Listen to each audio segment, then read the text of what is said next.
Okay, second video of the day. Gotta stay focused. It's a good thing you have more than one stash. If you know what I mean. Okay? Even when you don't know what was taken. Right? Okay? In light of my last video.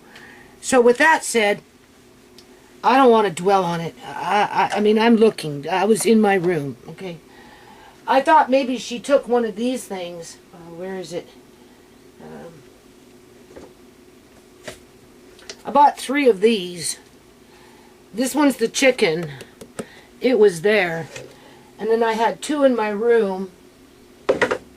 Anyway, I did manage to find both of them, although I only see the... Oh, yeah.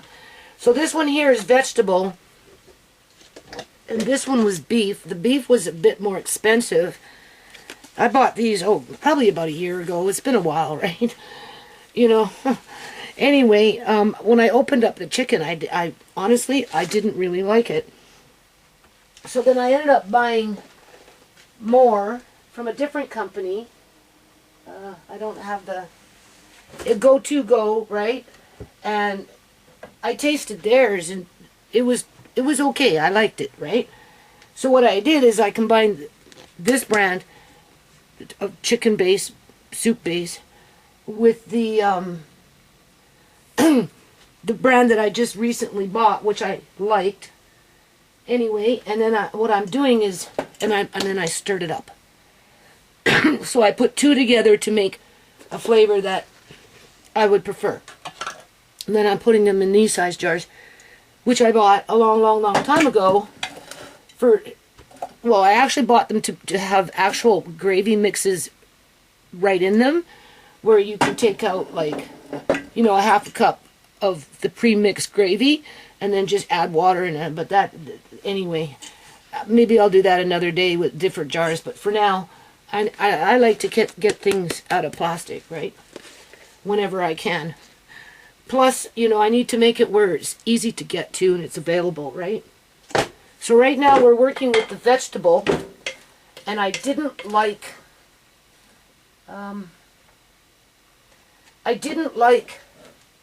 the taste of that one either. So what I'm doing is I'm half and half. This is the one that I don't like. Okay? Just saying. These, I don't mind. I like these. This what I bought in bulk a long time ago. Probably, I don't know, 8 months ago, 6 months ago, something like that. Right? I like the taste of this. And again, it was to pre-make gravy mixes and stuff. But in this case, this is the beginning stages of either a soup base, or you can use it as a, you know, flavor enhancer for gravies. So I already emptied one of these into half of the one that I don't like, but I'm going to empty 2. Okay? I'm showing you how I want to remedy these problems. Now, Leah May likes to make crafts, so technically I should save these little cans, and maybe we can do a little paper mache project by making a little piggy bank or something, right? Because I'm going to have a few of these cans kicking around. But we'll see. So now I'm going to mix the 2 of them up. So I got 2 cans of the soup base that I like, with approximately half of the soup base that I don't like. Right? It tastes almost similar to the... Now maybe when you cook it up it's different. I don't know, but no. I would prefer to do this. So I'm doing this. Right? This is the prep work for gravy mixes. Because when I'm ready to make gravy mixes, if I want, all I have to do is scoop up straight from here. After I do the flour, the cornstarch, or the tapioca starch, or whatever it is that I'm going to do. A little bit of salt, right? You can do tomato powder for your gravy mixes, right? Especially with the beef gravy mix, you want tomato powder. So I'm just stirring it up as best as I can. I mean, obviously I don't see very well, so I can only assume that it's being mixed up okay. right? Just trying to keep with the format. And then now work on filling up this jar, right? And then I'm going to do the same with the beef, only I'm going to use oh, I need one more vegetable. Maybe, because I got a little bit left. Then when I do the beef, chances are I probably won't like that one either. And then I'm just going to add in those, which is a beef broth of sorts, into the one that I don't like. And hopefully I'll produce one that I like.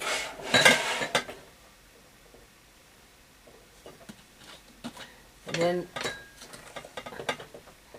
you know, and then I put these somewhere else to keep them close by. So, I was thinking, I haven't talked to Andre yet about it, but I'm going to see if he can ask Marcane and Marina if he can cook everybody one meal once a week. Like a dinner. Like just cook dinner once a week and do that downstairs with their supervision. And he can pick like you know, a cookbook. And he can pick he can pick some recipes. Right? And then look around the house for the things that we have and what we don't have, depending on what it is. He can I'll buy it. Right? So, after Rhea did what Rhea did, needless to say, I got depressed. More so, I guess I should taste this, eh? Oh well, it's too late now. I'm not going to be able to fix it any other way. And the way I'm doing it right now. But yeah, after she did what she did, and I've been brooding on it, and finding more shit disturbed, I like it better. So now we're going to take this half, and we're going to do the same thing. Because this one, I can smell it, the chicken bouillon base broth, but I don't like it. I like this one. Now I already maybe did something there, so I'm just going to add one in there first. Right? But yeah, no, after you know, reality set in, I guess you could say. Good old reality, right? After that set in, I racked up my credit card just a wee bit more. And I said to Andre, well, Nana did another order, but what I'd like to do is make a chef salad again, because we did that once before, and I have these beautiful large wood bowls, only this time we're not going to use them because we sent 2 downstairs and I never got them back. And I mean, he could ask and see, but I'm under a lot of pressure. So versus doing 4 different bowls, because we were going to give for them downstairs too, right? Because I want to encourage Andre to be, be creative, and he liked the chef salad. So this time, I bought a little ham. I bought some sausages to make something that, with these noodles, and then bake it in the convection oven with tomato soup. So today he's got to do that, right? So that you've got the sausage in the noodle with the tomato sauce. You've got little bits of ham, right? I did some chicken, but we ate it, right? There is a bit more chicken there, so we'll see how far it goes. And then, of course, I have, you know, canned shrimp. So we're going to do, in the middle of it, of this Caesar's, of this chef salad, in the middle of it, I'll give them some shrimp, cocktail shrimp, with a little bit of this, right, sauce. Maybe make a little potato salad with the lettuce and everything else underneath, and obviously some cheese, and then some pumpkin seeds, and, you know, whatever, right? And I even, and because, you know, I go for those PC points, right? I looked up crab, and crab on sale, you could get PC points. So I actually bought some real crab. It was just crab legs, right? They were on sale, plus I got my PC points to give Andre an opportunity to cook them for this chef salad. Right? I'm not opening up canned crab, although I could. I could open up canned crab and have a couple little chunks per, you know, within the salad. And then you've got the shrimp in the middle with the tartar sauce. You've got a little piece of ham, a little bit of this, a little bit of that. Oh, he really likes it.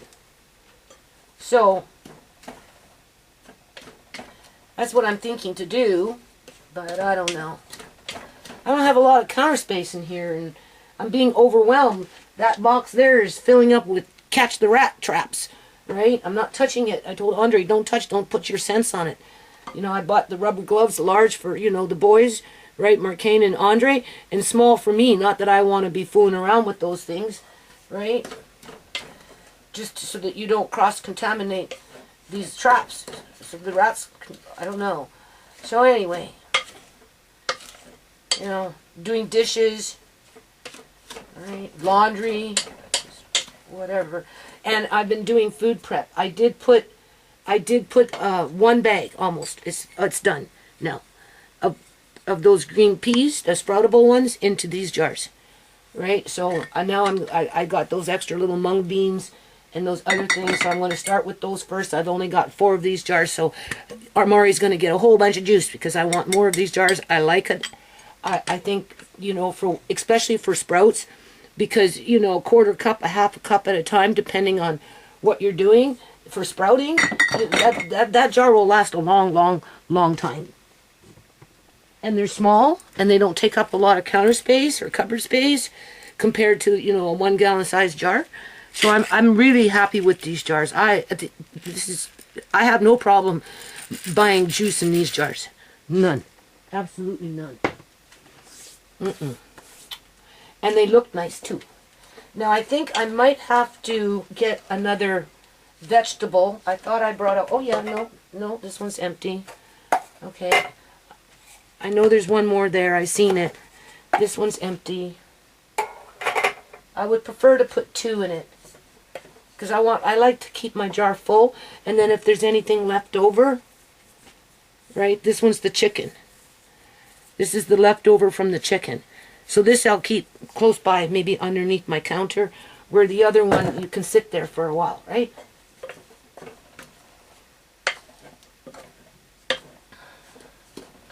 So, you know, people shouldn't get all bent out of shape because I do this kind of stuff.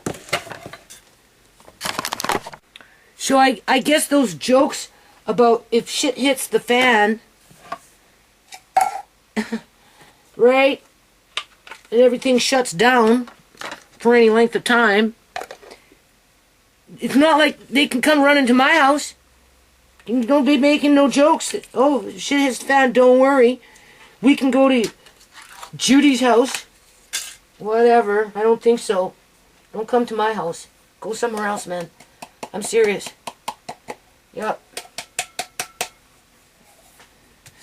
I mean, it's enough I have to deal with my own biological children. Right? I don't need to be getting all stressed out about other people and their problems when it relates to, well, if you chose to buy fake hair and travel the country, well, travel the world, really. I've never left Canada. Never, not once in my life have I ever left Canada. As far as I went was Alberta. And one time my mom sent me to go see my grandfather when I was a kid. I would have been like 8 years old or 9 years old or something like that. And they couldn't land in Edmonton, so they flew to Montreal. And I had to stay with the pilot for the night because, you know, they got snowed in Edmonton. And that's as far as I went. Yeah, in my whole life. You know, I haven't bought clothes, anything for myself for years because a lot of this stuff that I have is stuff from when I was like in my 20s, for crying out loud. You know, in 30s, right? And it's stupid. Yeah. I thought young people didn't like old people's clothes. Huh? What do you think? So anyway. But yeah, no more cracking jokes about if shit hits the fan, you know where to get food. Nope. Not at this house. I don't find that fucking funny. Not at all. That's like Tisha wanting to pick through my clothes, take what she wants, first and before anything else, in terms of giving it to somebody else or selling it or whatever I'm going to do with it. But she doesn't want to help me fucking sort it out and put it online to sell it for the ones that I don't want or she doesn't want. Yeah, okay, well maybe if you would have helped me to begin with 2 years ago when I asked you to help me with things in terms of selling shit around here, I wouldn't have gotten fucking robbed last week. But I guess you could say a stranger that was up in my face acting like they cared about me and was my friend. Like it's fucking stupid. Anyway, this brand, I liked. Chicken soup base. So if you're looking for that, well, at least I liked it. A little salty, but it was flavorful. And it was a good means to mix in with the other one that I didn't like. It brought it alive, right, in terms of flavor. For me, anyway.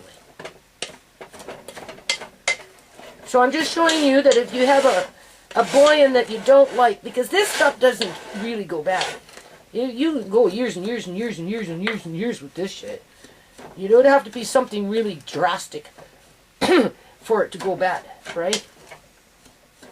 Okay? And when in doubt, you know, boil it for that good 10 minutes. Because if there's anything there after 10 minutes, it's going to be gone. Right? I'm just saying. But salt is a natural preservative. So this one tastes, and I put 2 in this one. Much better. I like that better. And it, because it's salty, and it has that chicken flavor, I can taste it. I'm sorry, vegetable. It's supposed to be a vegetable. This will go a long way. Oh yeah. Oh yeah, it's going to go a long way. And then put it in a jar. Even if you have to repurpose jars. This is a repurposed salsa jar. Okay? You don't always have to buy jars. You can repurpose. Yeah. Oh, so well, I guess I was talking about Andre. So yeah, I'm going to ask them if he can go downstairs. We'll start with once a week. And rent out their kitchen.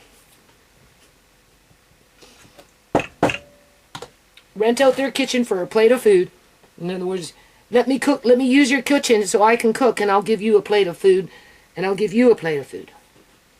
So that he has more, well, they don't have a very big kitchen either, but, you know, they're not like me. They don't do this kind of stuff. You know, for the last little while, you know, I've been doing peas in these jars, and, you know, I'm finished up with the salt for some, you know, that, and now I'm doing this, and, you know, and it takes up space, right? I still have to do the amaret that's in the box.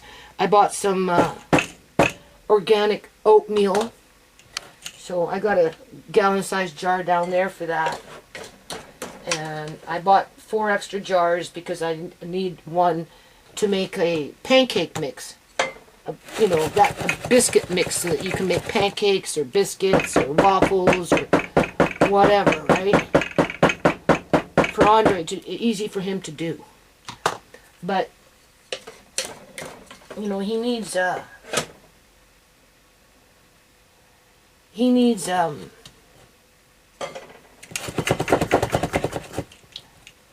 mentorship more. I think if he did that for 6 months, if they allowed him to do that for even 6 months, once for sure a week, maybe twice, just for the fun of it, because he's doing a good job and everybody likes his food, right? I know that he's being monitored in terms of food safety correctly, right? Because, you know, I try and talk to him about food safety and washing your hands, not cross-contaminating, and yada yada yada. And, you know, and sometimes it just goes in one ear and out the other because I'll come grab something and it's all ugh. And I'm just like, well, obviously you're not listening to me, because if you were, you wouldn't have touched that with your dirty hands and then left it for me to find it, just willy-nilly. Yeah. Okay, so I because I'm putting these away for the most part, I'm using these miscellaneous jars just as a spillover to compensate. Alright, so now we got the second jar. Got the chicken, got the vegetable. Boyan is expensive. It really is. Those little things that you buy, they're not like they used to, and they cut back on the grammage, and I stocked up on those too. But, you know, this stuff is different, right? So, and it's hard to find this stuff these days. It's not as readily available as it used to be in terms of this stuff. Unless, of course, maybe you're buying it from Tiny Town. Right? If you're buying it from Tiny Town, well, that's different.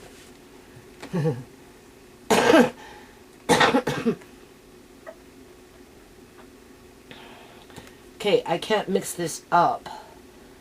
So, and there's not much here, and I like to go by size with the jar. Avoid using metal lids because there's a fair amount of salt in this. I did have kind of a small jar here. Here it is. That'll work. That was the chicken, so let's not confuse it. That's the vegetable. I think I can get the rest of this vegetable in this small jar, and that will just I'll keep it close, right? Because, you know, I'll be just basically using it for a quick gravy. Because as things are coming now to an end, you know, I have to make other things, do other things, cook, right? But it's getting hard for me. You notice that, eh? I had to feel it to find it. That little, I can't see it. You know, oftentimes I go to try and pour something into something, and I can't even see the rim. Oh my God, this stuff is going to make me cough. It's getting into my throat. Oh yeah. I'm so hypersensitive to this stuff. Or like cooking in general. Fumes from the burners, you know, histamines from the vegetables. Oh yeah. Oh. No, that's fine. I don't need to do anything else. Okay. So that one is vegetable. So the only one we got left is the beef, which isn't very much. It costed more money, but it was less weight. Now, the first two, I don't like. Well, I like this one. Hard to say. Okay, I don't know. See, this is where I can't see. it looks different. Kind of scary looking to me. Only because I can't see.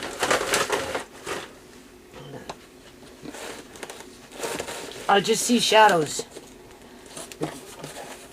Everything's so gray. Alright.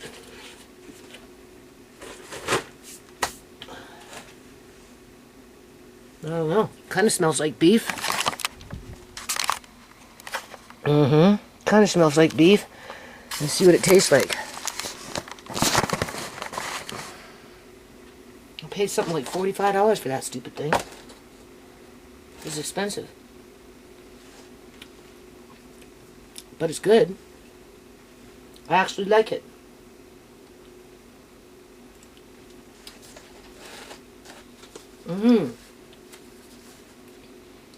So I should look online. Sure, it was like 45 bucks. Something like that. It was more expensive than the other two, that's for sure. But I like the taste of it.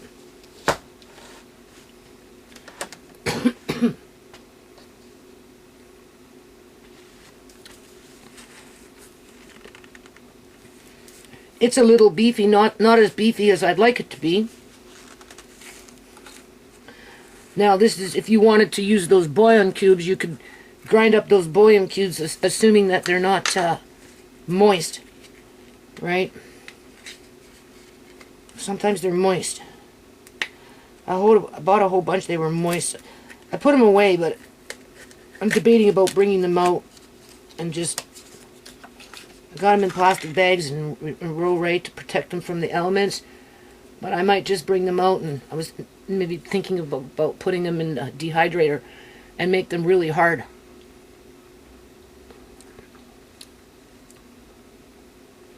Well, okay. You know when you make a roast? You know when you make a roast? You sear your meat of roast beef, right? You sear your meat. You can make it crispy and stuff. And then you put it in your crock pot or your Dutch oven or what, and you cook it for a long, long time.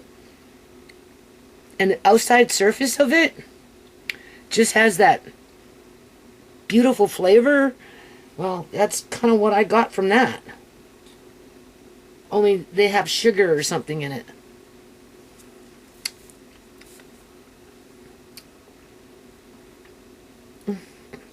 Oh. One of those, yeah. Sugar. I tasted the sugar as soon as I put it in my mouth. One of those little granules got into my throat. Well, I don't know what would happen if I mix the two of them up, because this one here, just the way it is, but it's mild though. So maybe what I'll do is I'll just mix it up with one, since it's already opened. It's not going to hurt it. And I got these little containers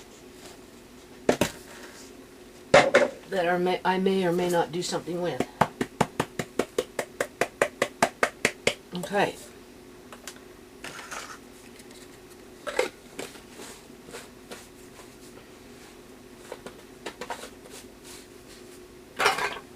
See, that's where that table would come in handy outside.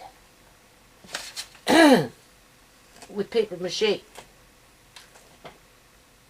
Alright.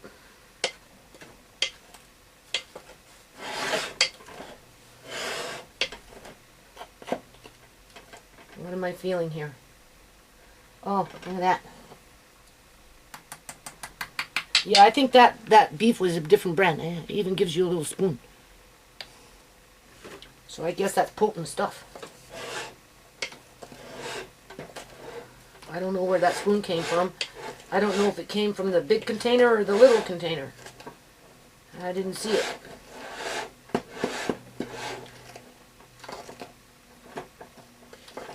So if Andre is now, say, making a meal, and he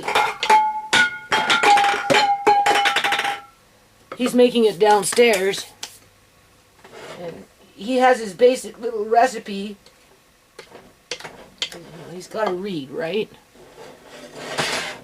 Encourage him using his critical thinking skills and that kind of stuff. It's not go downstairs and fry hot dogs.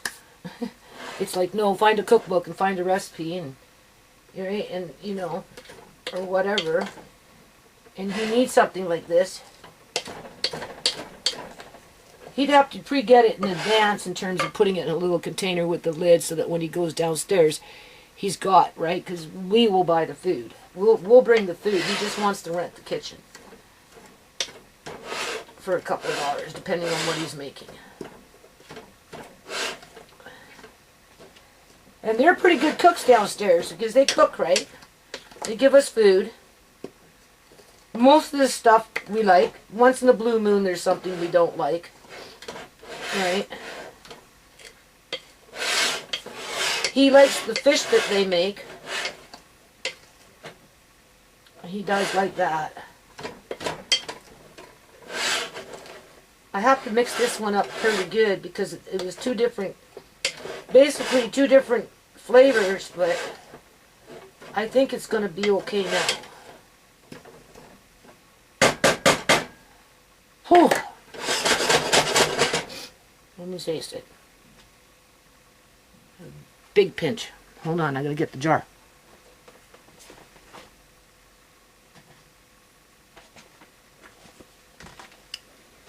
Yeah, much better. That little extra that I put in enhanced the first one. And I like the beef, so I'm going to see if I can find it again. I'm going to show you.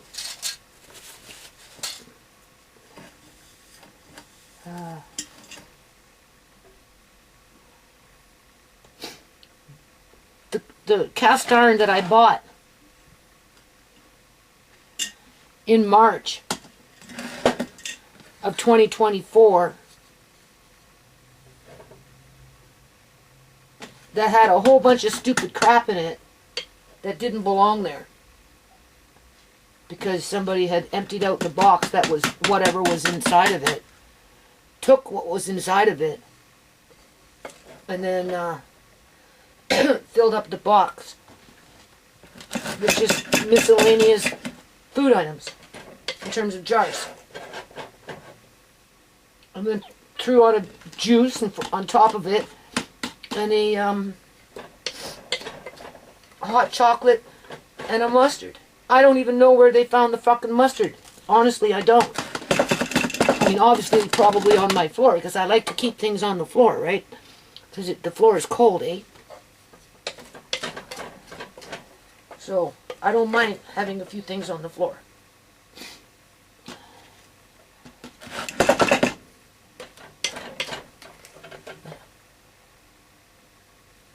So I should show you that. I purchased that cast iron in March of 2024. So that box should have something else in it. I don't know.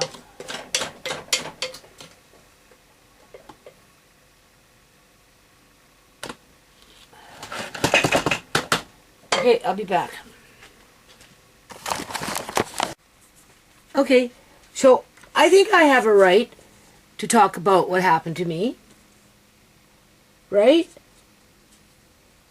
You know, it's not my responsibility to hide another dirty secret for somebody else that did something wrong that directly affected me and my family. You can't say that you aren't taking food away from the kids when it's the kids that eat the food. Oh, and if a disaster happened, why would you come to my house? Well, because of the kids. We've got kids. You've got food. Let us in. Yeah, okay. I don't think so. No. Not on... Go somewhere else. I'm sure there's charity out there. Right? No? Somebody will help you. That's at arm's length. You know, because you know you feel guilty for talking about it as if you're hurting the other person's feelings. Yeah, sure. I don't think they have feelings. That's the point. If they had feelings, they wouldn't have done what they did. No. I mean, you know, sympathy feelings for you, or respect. You know, respect is a big one.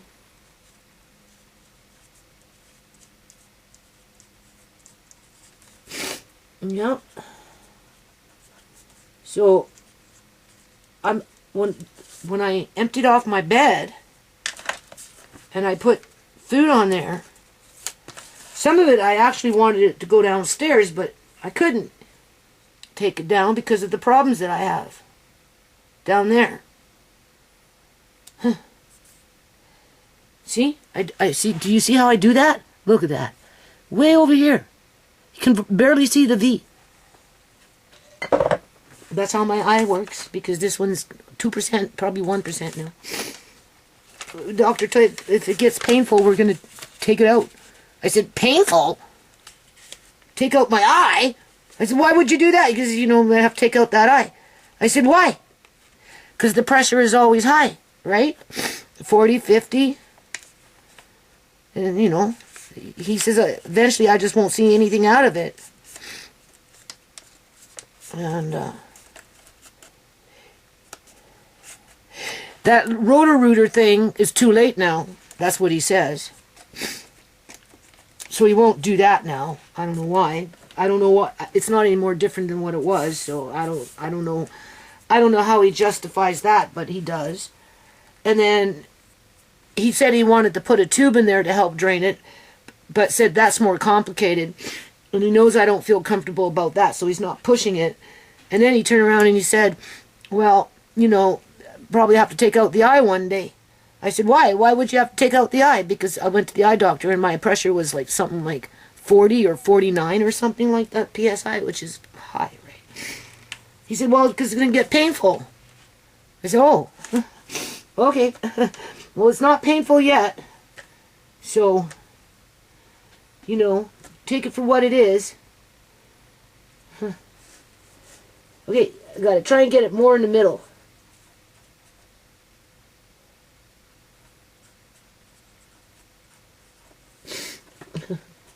Doesn't matter.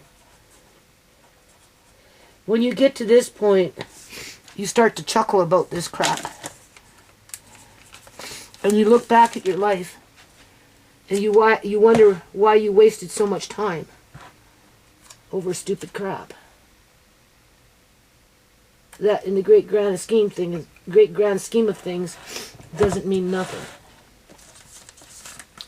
And for all this hollering, screaming, and bickering, and just finger pointing, and just what name calling, or whatever, right? You know, it just, Shmay came to mind, and she used to argue all the time with Julian, and it'd be noisy, and right, and bickering, and then she died, and it got real quiet, just like that.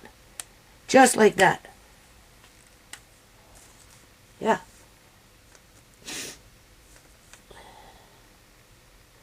Okay, this one's beef, right? Just like that. So,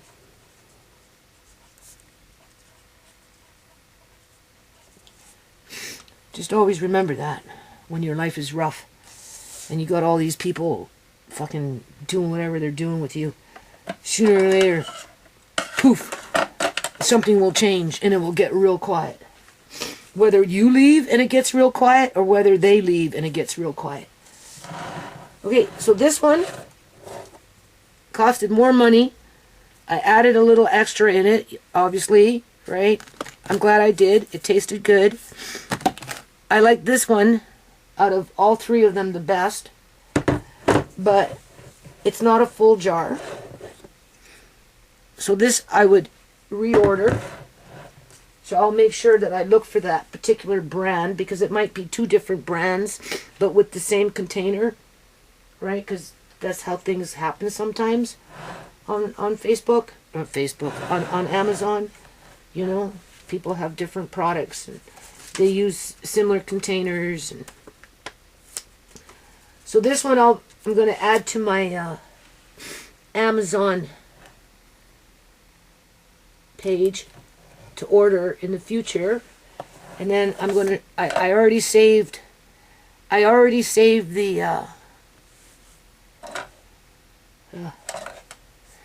cast iron that I bought, and I bought it to make sourdough bread, but clearly I haven't had time.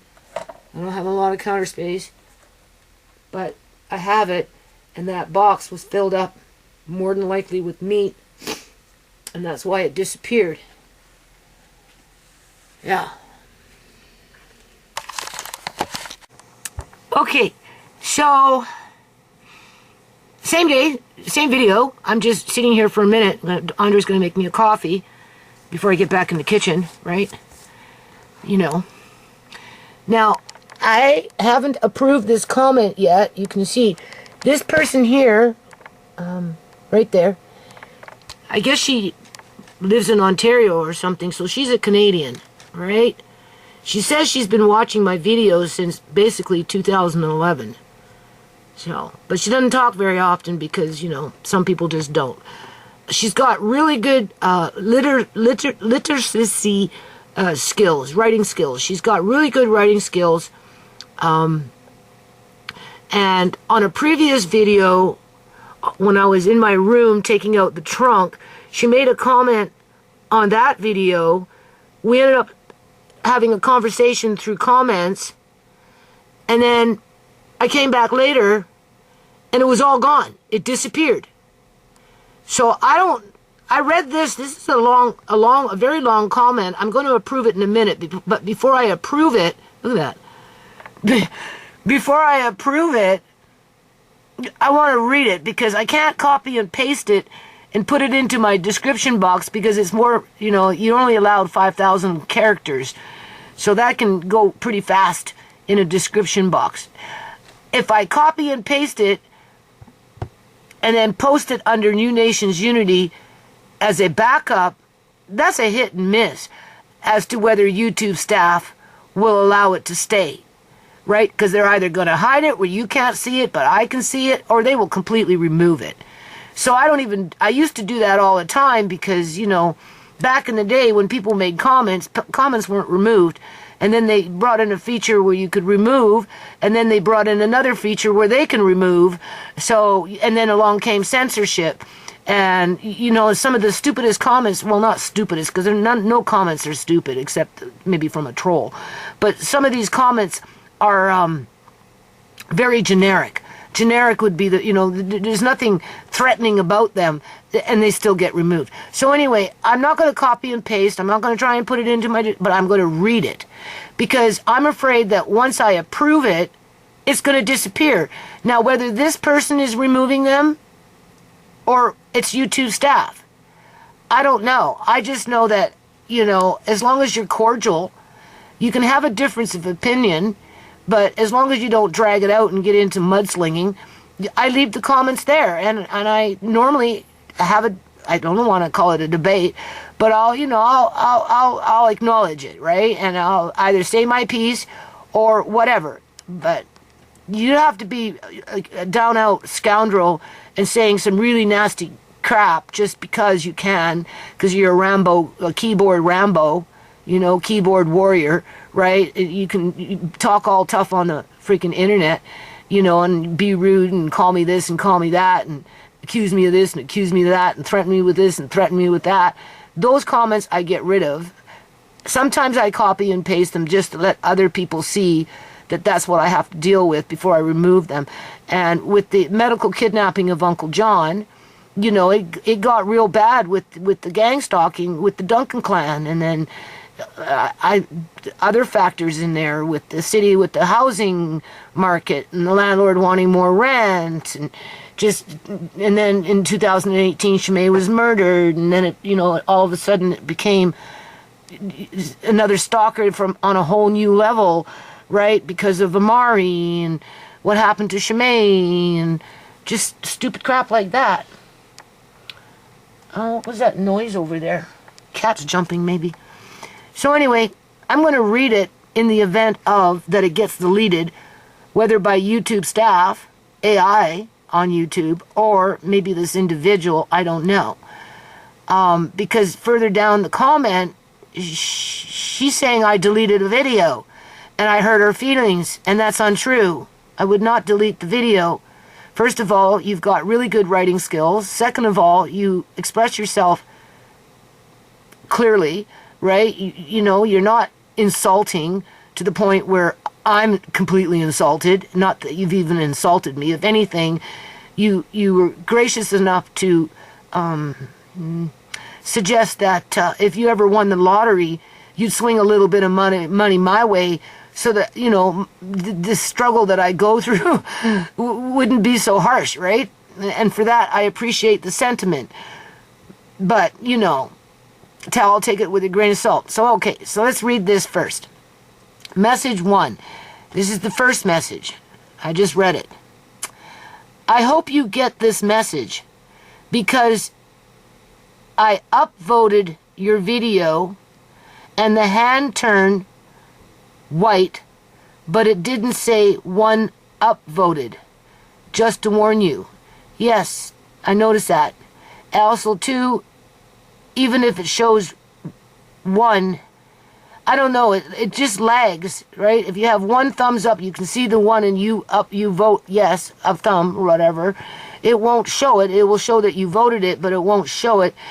Sometimes it kicks in later, sometimes it doesn't. If you watch the video for any length of time, go back and look at the thumbs up, chances are your thumbs might kick in, right? Like, you know, 5 minutes, 10 minutes into the video, right? On my end, well, you know, it's correlated basically with the thumbs, as far as I know, being registered, right? Okay. I try not to establish my esteem and self-worth on thumbs up or thumbs down. Especially after what happened when Uncle John was medically kidnapped and I'd get 25 thumbs down. And in those days, there was no hiding thumbs down. So if you came to the video, you would see I got 1 thumbs up and 25 thumbs down, as if that was realistic on a video with 47 views. Okay. But, you know, it's all par and parcel with the gang stalking and the covering up of what happened to Uncle John through, you know, bank fraud, right? You know, all kinds of criminal codes were broken under the Criminal Code of Canada based on the medical kidnapping of Uncle John. Okay, so, all right, let's read. Message 1. I hope you get this message because explain that. I knew that girl was taking advantage of you. But I couldn't say anything to you because she can read your comments, and I didn't want her to turn you against me. Well, first of all, hold on a minute. Okay, so I had to get a coffee. Now, this long post is going to take a little time because you probably say something. So, you know, these videos, they get long. But just think of it like this. It's like an episode.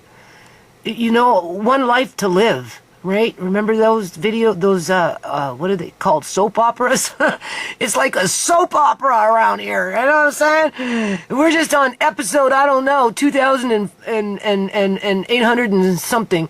There used to be more, but YouTube keeps taking down videos from every now and then, right? Even one went complete, I don't know, I'll show you another day what YouTube did to one of my videos, one of my live streams. I don't understand it, but besides that point, it's better than Z Nation. At least with my episodes, we've got food in the house. With Z Nations, everybody's running around looking for food as the zombies are chasing them. So, yeah, right? Okay.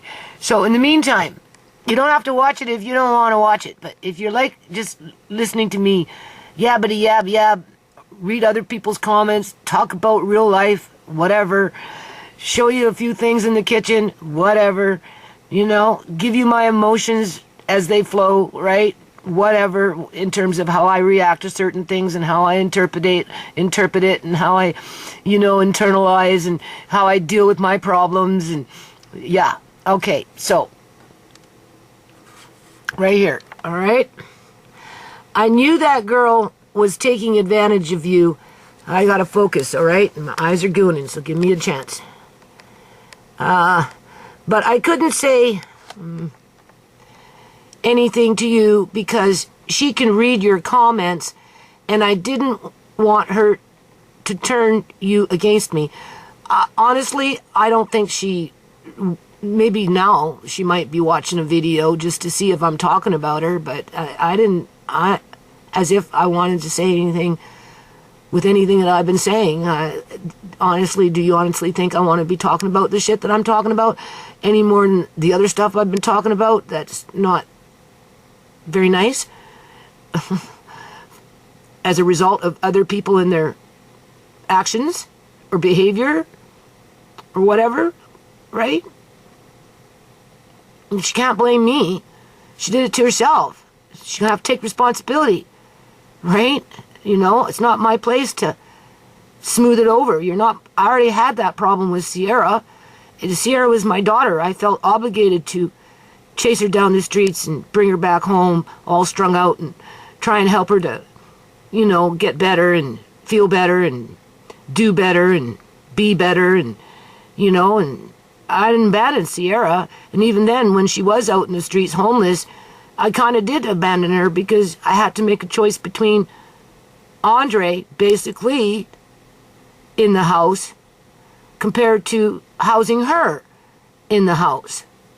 And because of her addiction, her jealousy, her vindictiveness, her spitefulness, her being manipulated through the handlers in the community to be a thief so that she could go into people's houses. She didn't steal just from me, and steal and take back the goods to those people so they would barter drugs with her, right? And they'd get good deals because she'd steal good stuff.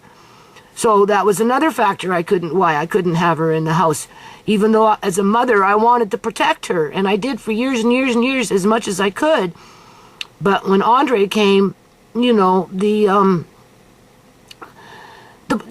became a different game, right? Because, we were dealing with a child in the house that she was, felt close to that could potentially, you know how it goes, right?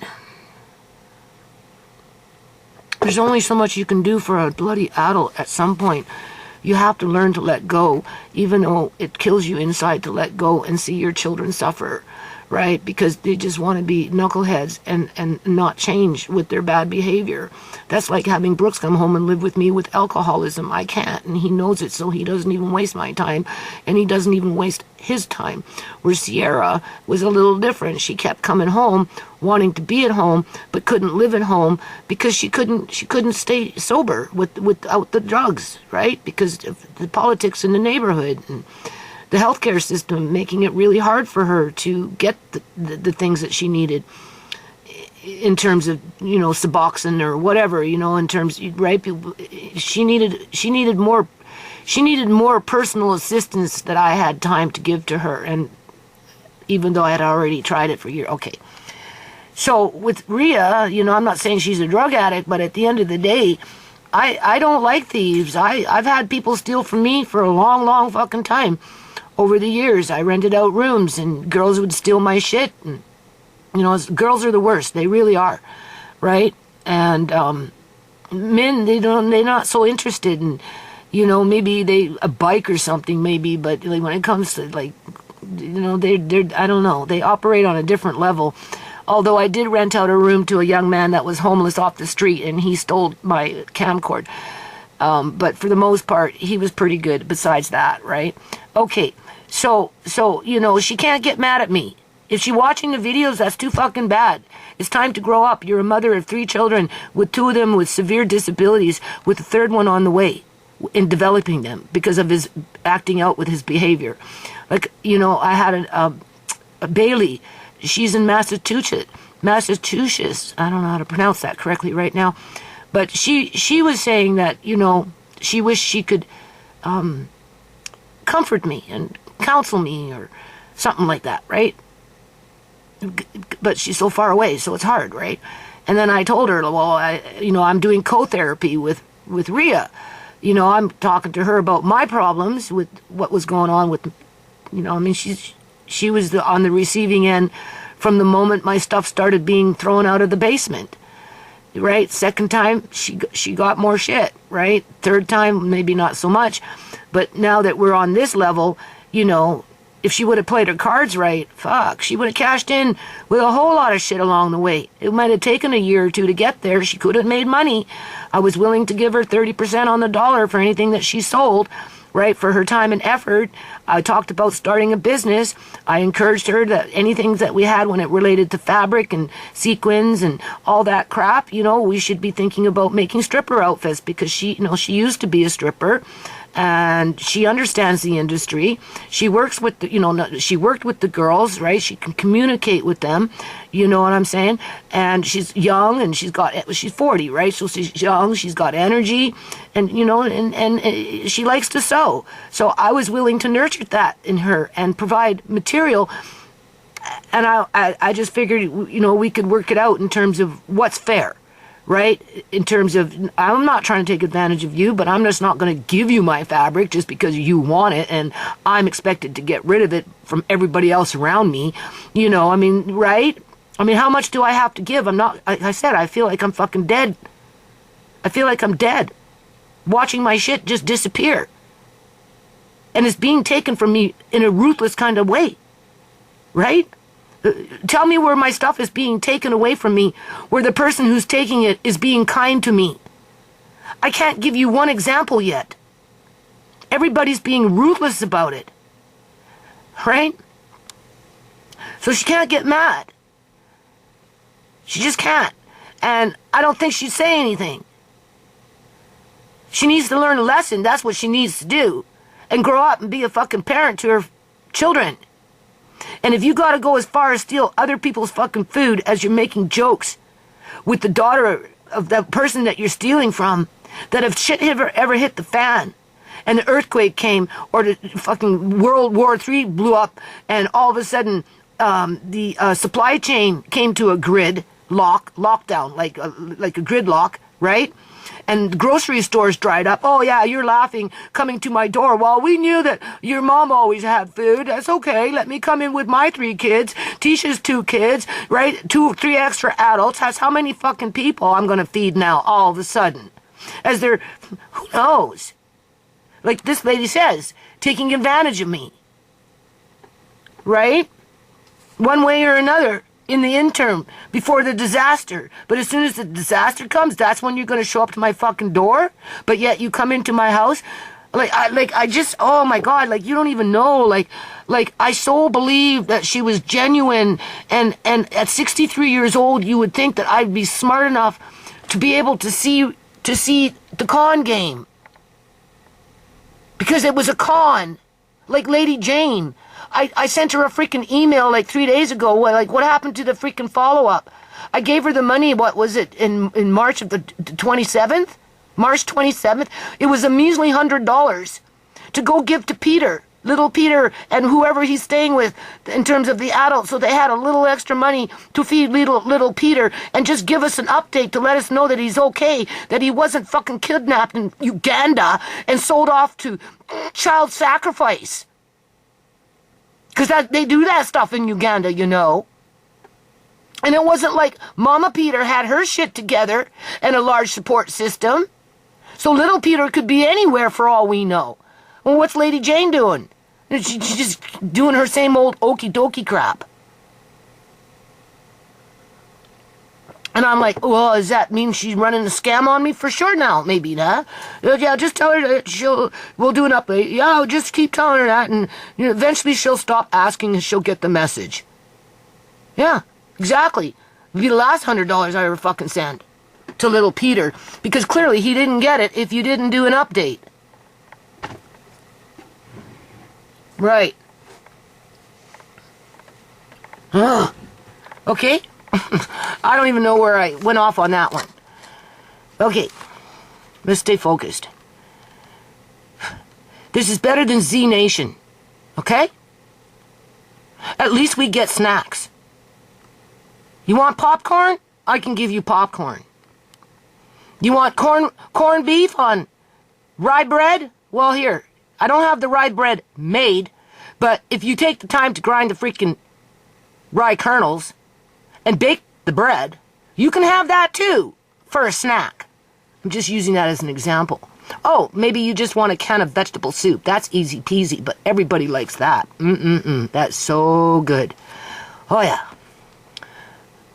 Okay. Yeah. Laughing. Oh, your mom's, she's ordering food. Oh, but you know what? Just in case, maybe we shouldn't laugh, because if the shit hits the fan, we know where to go. Yeah, right. Well, have you keep coming back, there won't be nothing left. And I was so gullible. I feel so stupid. Like, you don't even know how stupid I feel to take it for face value when I should have known better after all these years. 63 years old, I should have freaking known better. But this lady talks about this in here. When people get old, what happens? And it's true, because I'm experiencing it. I knew that girl was taking advantage of you. Okay, so I don't think she's reading the comments enough to say come back and post, because she'd never posted before. And being that I don't want to talk to her, before she'd talk to me or post anything, she'd go crying on to Tisha, and then Tisha will phone me up saying, why are you doing fucking videos? It's nobody's business. As if everybody knows who this girl is. Who they don't. They don't. People don't know. She's just a blip in the universe with a name on it. That's it. Just like me. Right? I'm just a blip in the fucking universe. I'm nobody special. Same thing with this girl. She's nobody special. Right? So I would take it with a grain of salt, because even if she came back and said something, even if this woman said something and Rhea did read it, and then come back and say, you got people on the YouTube trying to say I'm a bad person, blah, blah, blah, you need to ban them. Well, I wouldn't ban them anyway. But no, it wouldn't go to that degree. Okay, so she's going to try and get Tisha to turn against me. That's what's going to happen here. Tisha's already turning against me.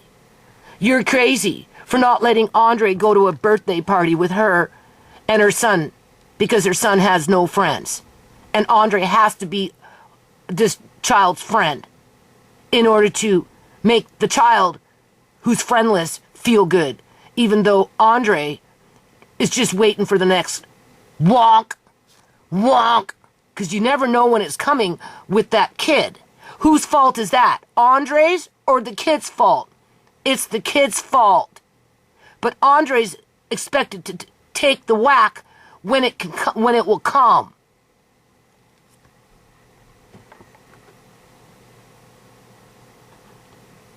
The boy hasn't hit him in a long time.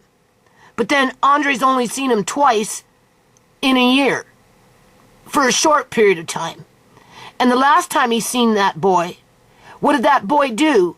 He took his little autistic brother, who's 2 years old, sitting in a restaurant in a high chair, and whacked his head on the freaking table by taking his hand, putting his hand on the child's head, and pushing the head forward so that the child hit his forehead.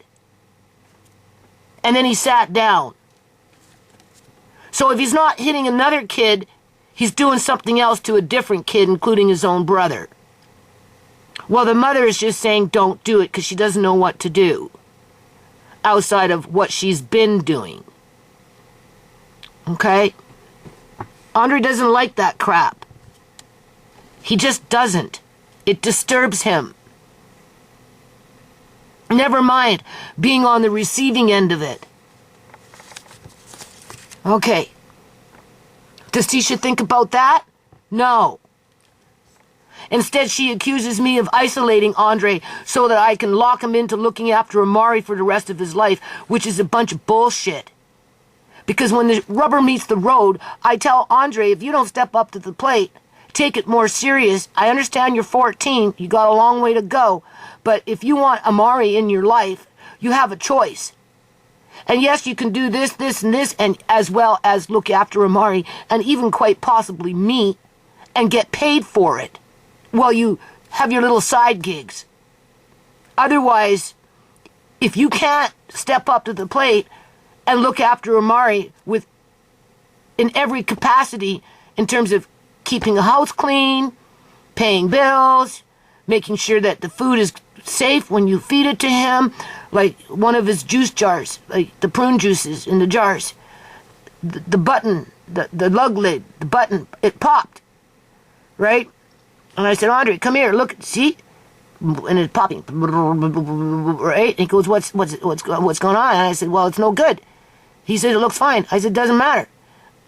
It popped. Because when it was delivered, I had 2 jars delivered, they were all sticky on the outside. So I phoned up Canadian Superstore. I said, I don't know if these jars are very good because, there's something wrong here.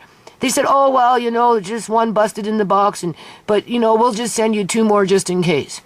And I'm glad that they did, because one of those jars did pop, because they sent me 2 more for free.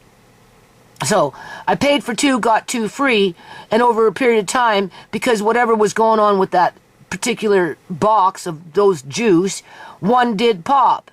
And then I took the time to show Andre that no matter what, under any circumstances, should you ever feed that to Amari. Right? That's what I mean by learning all the ins and outs, and so that you are capable of looking after him and protect him. And, I tell him that, when I'm dead, you have to hold him. It's important that you hold Amari.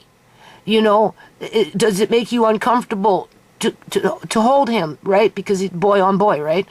And you can't feel that. You can't feel uncomfortable because for a child, and Amari will always be to somewhat degree like a vulnerable child, right? He needs that human warmth, and he likes to cuddle. He really does. So even if you don't hold him, right?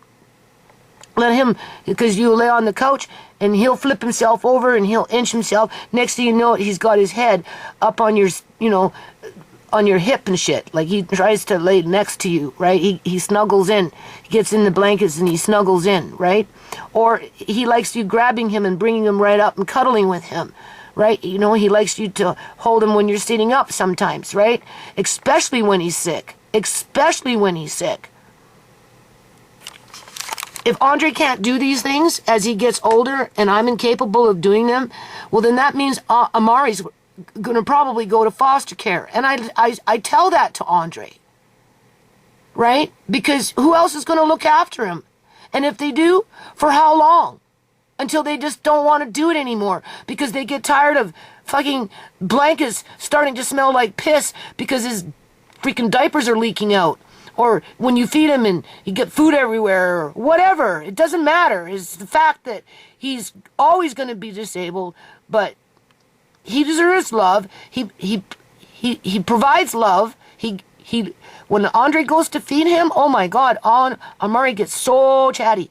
He loves Andre so much. You should hear him talk up a storm as Andre's feeding him. But, we got a long way to go, right?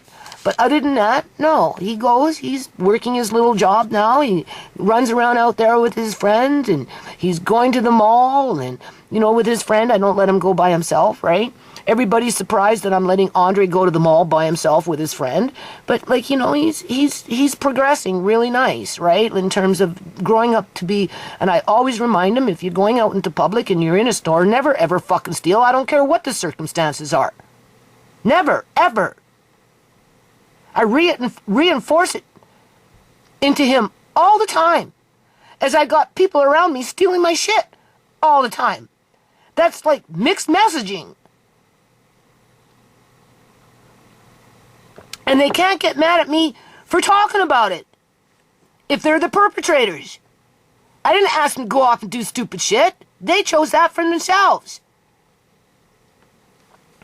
Because I have a blind mom, I see other old people take advantage of her because Mrs. Gill, she's 84 years old. She's getting off on what she's doing. She thinks it's, I don't know. Anyway,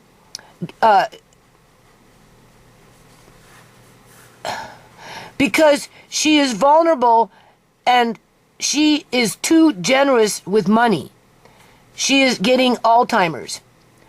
I could see this happening to you also, in terms of probably being generous with money, right? If you need, or things, right? If you need computer help to sell your stuff and actually make money, the best thing would be to get a PSW, which I don't know what that is. Okay, I didn't have it plugged in. My battery on this is not a very good battery. The hard disk, the little SD card, it's 28 gigabytes, so even if this video went into 3 hours, which it might, it should hold the video in terms of I shouldn't have to. I don't know. We'll see. It's an old SD card, right? All right. So I'm assuming, I think I was here with the PSW. That is somebody that, if you're designated to be disabled, you're entitled to, you know, some, they call it would fall under healthcare, right? Some services, right? That's what I'm thinking this person is suggesting here.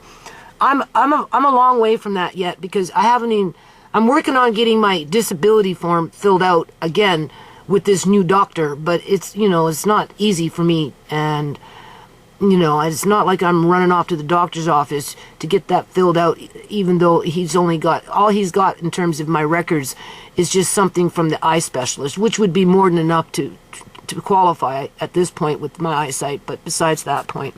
So I'm working on it.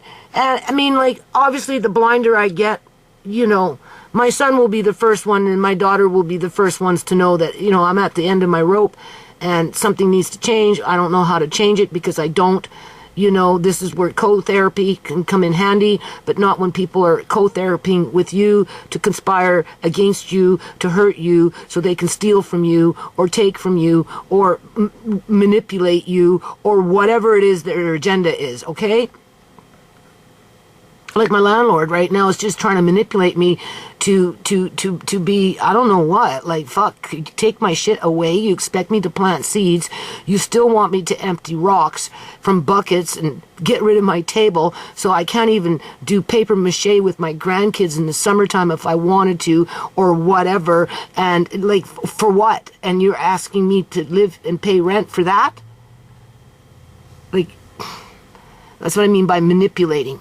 Right? She's manipulating me to plant the garden. For what purpose? Nothing is safe in that yard, as far as I'm concerned. It hasn't been safe for a long time. Right?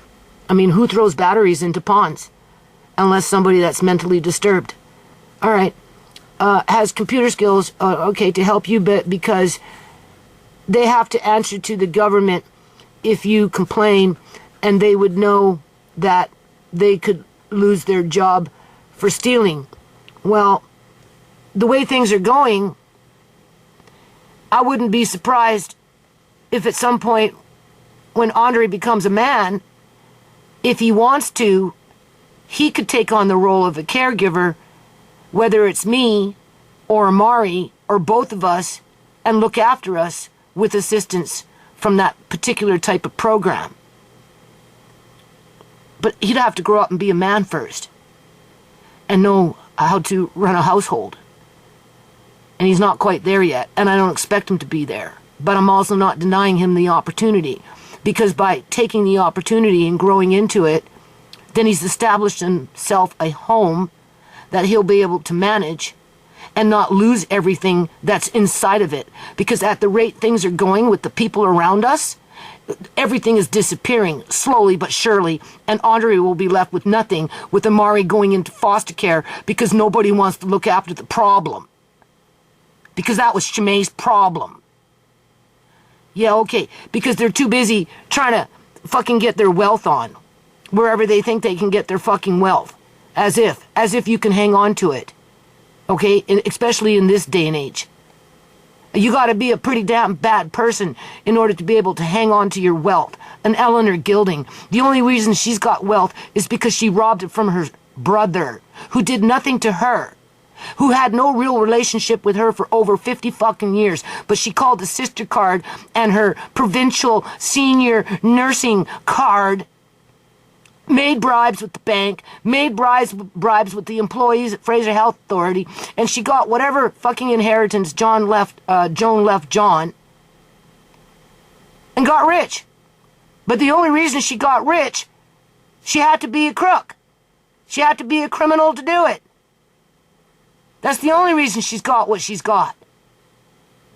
Where nice people like me, we're targeted for whatever we have. It doesn't matter if it's our kids and body parts, whether it's having them being little prostitutes out in the streets for years and years and years and years with inadequate health care, a bunch of boobery mind effery, right? To keep them strung out on the streets, being handled by the handlers in the community to commit crimes, whatever those crimes are, including stealing, even if it means stealing from home, when you're lucky enough to go home.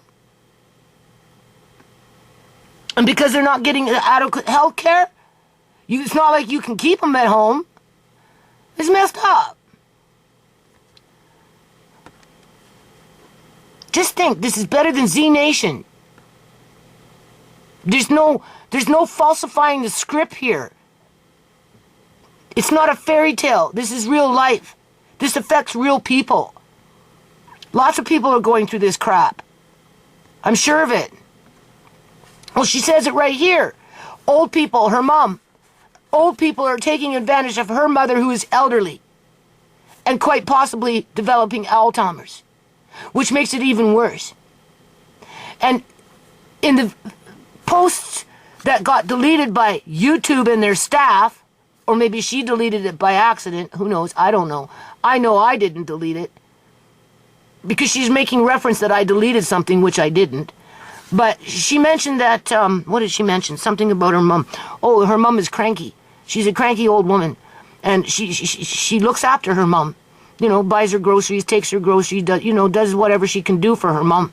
Right? But because her mom is so cranky, and you do get a little cranky when you get blind. I kind of noticing that myself. But then look at all the outside negative forces that are influencing my crankiness. If I could be at peace with my life and in my house and being, around people who love me and I can express my love back, and I'm sure I wouldn't be as cranky as I have been. But when your shit's being robbed fucking almost on a yearly basis for one reason or another, like when do you have time to breathe, for crying out loud? And you wouldn't be cranky? Anyway, so she's only can cope with it for so much, right? The point is, she's worried about her mom, right? I could see this happening to you also. If you need, okay, we read that. Have aunts, okay, we read that. All right, well, like I said, I explained to you what may or may not happen when it comes to Andre. I mean, like, there is that alternative that if shit gets real bad for me and I can't stand it at home and there is no escape and there is no co-therapy with anybody, because I can't co-therapy with my son, I can't co-therapy with my daughter, I guess you could say co-therapy with Marina downstairs. You can write off fucking Rhea, because I ain't co-therapying with her no more. My other alternative would be to walk out of this house, leave everything fucking behind, go to the homeless shelter, and stand my ground. Stand my ground. I ain't going back fucking home, because I'm not going to be abused in my last days. I'm just not. And the shit that I've been going through has been very, very, very abusive, while everybody is running around justifying it, okay? For one reason or another. Or trying to cover it up and making excuses. Rhea, oh, well, I put those things in the box because your mom has stuff on the floor. No. You put those things in a box that had been in my ear for a year that had something else in it, and you also took something from where you put that box. So not only did you take something from where you put that box because there was something else there, but you also took what was inside that box, and then you just randomly picked up a few things off the floor, more than likely, as you were snooping around. You probably wanted to take that too, but you ran out of freaking time, so you left it behind. Either or, whatever was inside that box sat in that fucking room for a whole year, and you ran off with it. But you had to use the excuse that the reason that you did it is because there was stuff on the floor and it was in your way when you took it out took out the trunk, which is a bunch of freaking hogwash.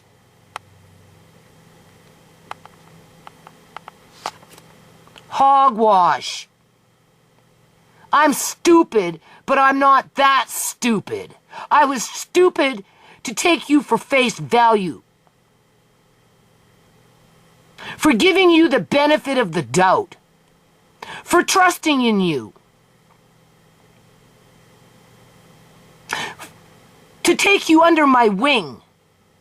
And to mentor you in my last days so that your life as a mother with disabled children could be maybe a little more hopeful in regards to, well, gee, let's start a business.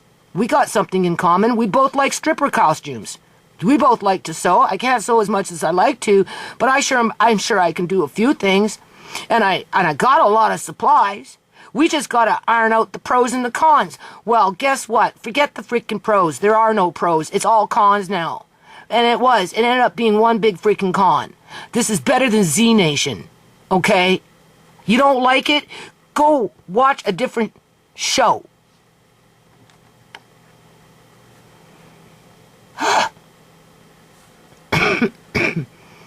Would be to... Okay, we read that. Okay, we read that. So the people that are hired to help you, if they're stealing, they can get fired. Okay. I hate to say this, but you even have to watch your children. Oops. Any honest child would want the best for you and would also help you expecting nothing in return, because they would understand that you took good care of them when they were vulnerable children and you didn't take advantage of them. So that is the reason why it is their turn to pay it back, expecting nothing in return. Well, you see, here's the problem. I didn't buy a house. I didn't establish equity where they could either corner me and get me to sell it when I'm old, convince me that I can't keep it no more because I guess I'm going senile, like they tried to do with my grandmother, and they were successful at making her sell her house. And then once she sold the house, they divvied up whatever fucking she was going to give to them as shares, stole my mother's share between themselves, wouldn't give me my mother's share, even though my mother was dead, right? Wouldn't give my brother my mother's share because they were greedy. They wanted my mother's share. They were the fucking sons and daughters to my grandmother, where I was just a lowly grandchild, and I didn't deserve to get my mother's share because I was a grandchild, and so was my brother, right? So, you know, robbing me goes back a long way. Okay, my mother's been dead since I've been 25. I'm 63. All right, so they basically robbed my mother's inheritance from my grandmother because my other aunts and uncles forced my grandmother to sell her house because they felt that she wasn't able to live in the house by herself anymore. They took what they could get. Everybody got their 50 grand, whatever the fuck it was, I don't know. They got it. They started a business. They bought themselves a mobile home. They did this. They did that. They were all top-notch, whatever. They wouldn't help me with nothing. That's why I ended up leaving Victoria, moved to Vancouver, tried to start a company on my own, yada-de-yada. One day you'll come into those videos. And they abandoned her in the apartment. I was the one that was going in there, giving her enemas and freaking cleaning her apartment. But I had 2 kids. Sierra was a baby. She was 8 months when I finally left. I told my grandma, I have to leave. I'm drowning in Victoria. There's nothing I can do here, right? Everybody expects me to go to work, do whatever. They're not wanting to help me with nothing, right? I have to go to Vancouver and try my way there. And I did. I packed up and I moved to Vancouver with my 2 fucking kids. And Sierra was 8 years old.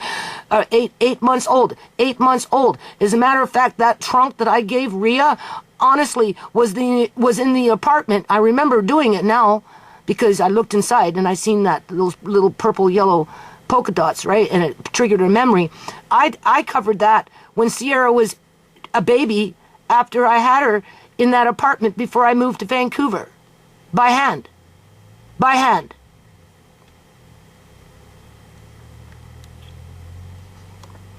So that trunk is like 35 years old now. 35, 34, no, 35. Sierra, okay, she was born in, okay, like, you know, she died in what, at 20? It's 5 years, so she was 32 when she died. So that trunk is like 37 years old and a bit. Almost 40 years old. Yeah. And it sat in my room undisturbed for 14 fucking years. And the minute that somebody got in there, what happened? Because I was stupid. Because I trusted somebody. Because I was vulnerable and getting old. So, in some ways, she's got a lot of truth to it, but you see, my kids are mad at me because I spent money on a nonprofit. I wasted my money. I was supposed to buy a house so that they could bully me into sell it so they could get their share, or wait for me to die so they could fight between themselves who got what. Right? Other than that, I have no value. Everything I own is junk. It's useless, unless, of course, it's something that they really want. Then they'll acknowledge it. But besides that, forget it. And I think I just think that's just the way a lot of people are. Especially when you're being gang stalked for most of your life, growing up, right? In terms of, you know, I lost my house in 2003. Because the government illegally cut me off fucking welfare, disrupted my whole family. I moved into a house with a crazy lady that, next thing you know it, I'm looking after her child 24/7. It's like she moved in, and she did. The little girl moved upstairs, slept upstairs, ate upstairs, right? That created, you know, kind of more little dysfunction in the house because that was one extra kid in the house. I never got paid for it, and that was the only way I could secure a roof over our head, right, in terms of affordability. Right? Because the Ministry of Children and Family Development never paid me to look after Gari. But I looked after Gari for 3.5 fucking years as I put up with her crazy fucking mom. Feeding rats in the basement. Coming up and down the stairs. Jody! Jody! You know? Because she was needy. She needed attention. When she got lice, who do you think went downstairs and cleaned her place for her? Time after time. Who do you think did her child's hair and her hair to get rid of the fucking lice? When I started doing Sarah's hair, she had dreadlocks. I'm telling you, thick like this on the back of her head. Because, I don't know, she had, like, she's Indian, right? So she had long black hair, but, and they got lice, so I had to, you know, get rid of them, right? And, so when I started, I said, Sarah, that's it, I have to do your hair. Because she ain't doing it. She was incapable of doing it. That's why the Ministry of Children and Family Development left Gari with me, because they knew that I'd take care of things like that. Huh? So I'm now going to do Sarah's hair. I ended up cutting off these dreadlocks. I swear they were like a toonie, all in the back of her head. And how she hid them is there was a patch where she'd comb and it would cover them up. I didn't even know she had them until I started doing her hair to get rid of the head lice. And next thing you know it, I'm cutting off all these thick-ass, foot-long freaking dreadlocks. Serious. And then it became kind of habitual where she loved the attention because I cared about her, you know? If I didn't care about her, I wouldn't have done her freaking hair for her. I wouldn't have cleaned her suite for her and got rid of the lice. I would have moved out of that place. I would have found a way. You know, right? But no, I'm just like, you know, okay, Sarah, I understand. It's all right. I'll help you, right? That's, you know, this is what we're going to do. Next thing you know, she's coming up the stairs, right? 'Cause, you know, right? Gari's running up and down, so, you know, it was like home for her upstairs. So Sarah coming up the stairs with her towel and her shampoo, waiting for me to wash her hair, even though the head lice was gone. So, you know, because she liked it, right? I mean, that was the most physical contact that she had in years. And I was kind to her, right? But eventually I had to leave, though, right? Because it was just, I wasn't getting anywhere with the foundation. You know, people in the neighborhood, in their houses, you know, they stick to themselves. And I just got, you know, after 3.5 years, it was just getting to be too much. But my kids, they resent me for that. They resent me because I didn't, Tisha, why didn't you buy a house, Mom? Because she's trying to buy a house. Well, I don't know. I wasn't allowed to on welfare. And when I got cut off, I mean, what was I doing? I was using my credit card to support my family, you keep us wherever we were, and work on the nonprofit. Because I was already committed, through the trademarks and everything. They don't forgive me for that, though. Because I don't have assets in terms of equity from a house. I don't represent money. And what little I do represent, it's a hit and miss.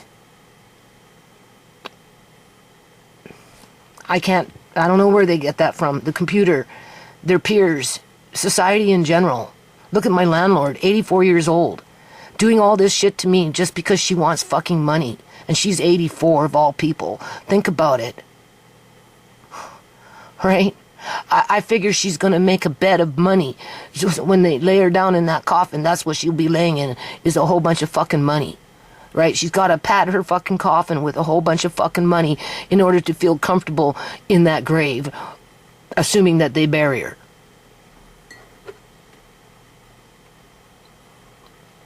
And because they're Punjabi, they already got it divvied out in terms of once she's dead, they all know who's going to get what.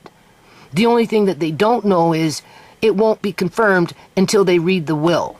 But in terms of what they're going to get, who's going to get it, and how much, that's already been predetermined. Because that's how they operate. That's how they buy all these houses, because they partner up and band together to purchase houses. And they use each other's names and wheel and deal between themselves.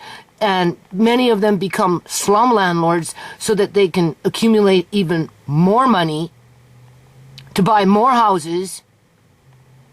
And then if you throw in criminal activity with illegal organ harvesting to launder money through the housing market, well, what do you think you're going to get when you're 84 years old? A nice, plump fucking coffin full of freaking money. And when you lay there dead, you'll still be tossing and turning because there's going to always be a little part of you that's never going to be freaking satisfied. Where me, when I die, it'll be, c'est la vie, have fun, I don't care, I already witnessed enough, I already know what you're about, it's not a big deal to me, I'm free, see ya. Right? Finally, I got some peace.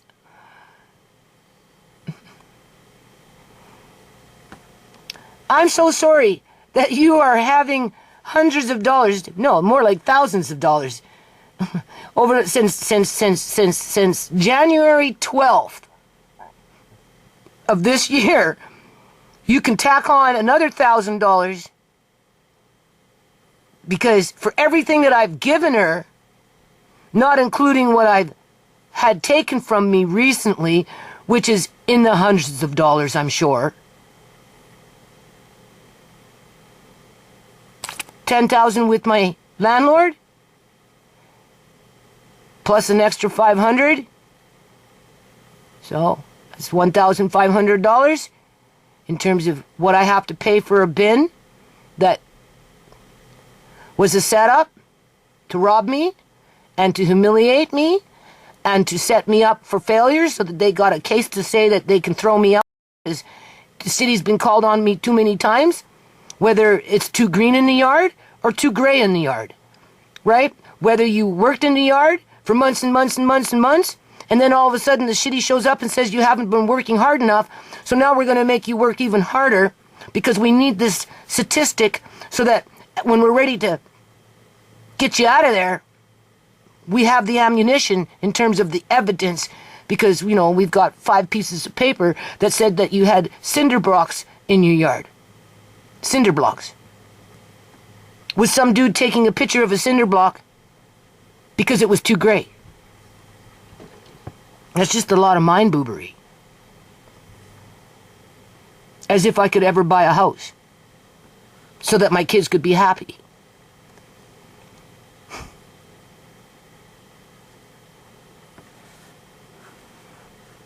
Advantage of them. So that is the reason why it is their turn to pay it back, expecting nothing in return.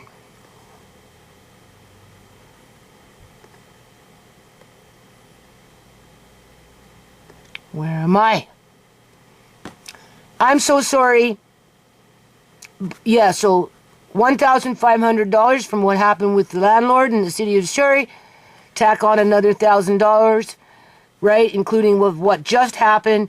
And, you know, I gave her an $80 easel. I could have made $50 easy peasy with it. I could have added a few more things in with that easel as a you know, a group of things to sell at one time, and probably could have came in with $150 to $200 worth of money with a group of things selling at one time in terms, you know, buy all, right? Take as is, right? Here's an easel, here's this, this, this, and this. Buy it as a group, right? No, instead I just gave it to her. So isn't that kind of like theft? As she's taking my shit, right? Right? As I'm giving it to her, but yet she's plotting and scheming and can't wait fast enough to steal my shit.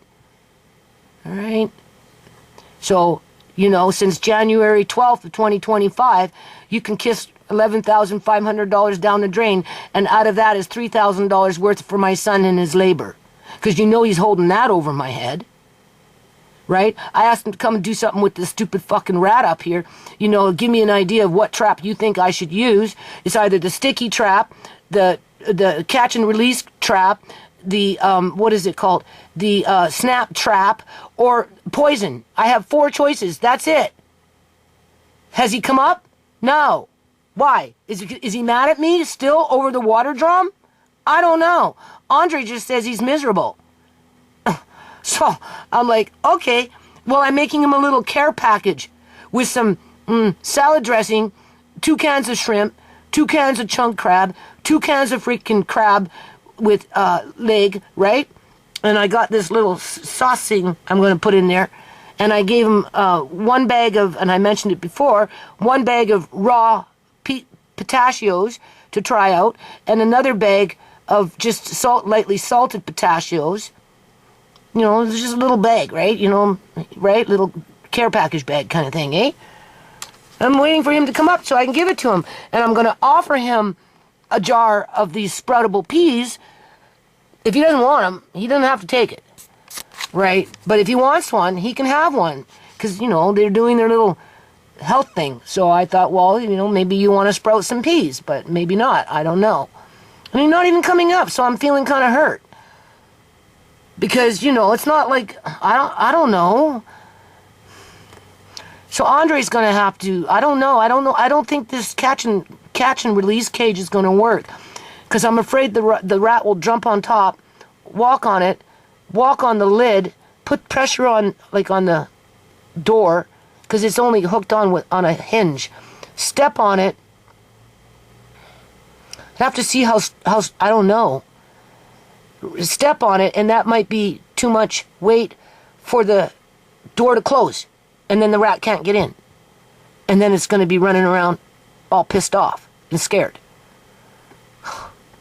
If I do rat poison, it might die in the walls, and then what? Sit in the house for 2 to 4 weeks smelling that? At least I can cover my mouth with something. It's going to be too hard to cover Amari's mouth, like nose-wise, so he doesn't smell it.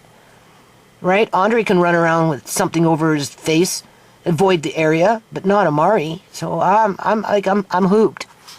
The sticky stuff, well, I'm thinking maybe if he put enough of them up there and made it where they don't move, like I've got Velcro that can hold, I got Velcro that you can stick onto something and then, you know, stick on, and then put them together and hold the sticky trap in place, which might be better because as soon as the rat jumps down, and if there's enough sticky traps up there, right, then, you know, and if the thing can't move because you've got Velcro underneath it, the only thing is then you're going to have a live rat squeaking and squawking, and who knows what are you going to do? Put a bloody bowl over it?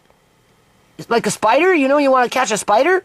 Put a bowl over it and then take a piece of paper and run it under the bowl, glass or whatever, and then you got the spider now on the paper in between the glass, and you take it outside, throw it out. Like, if the sticky trap has been Velcroed onto the whatever's up there, so that when the rat jumps on and starts squirming around, it's not going to come flying off and hitting me here on the head where I'm sitting. Because once it lands and gets on the sticky trap and it realizes that it's caught it's going to start flipping. It's going to get mad. It's going to start flying. It's going to arch its body.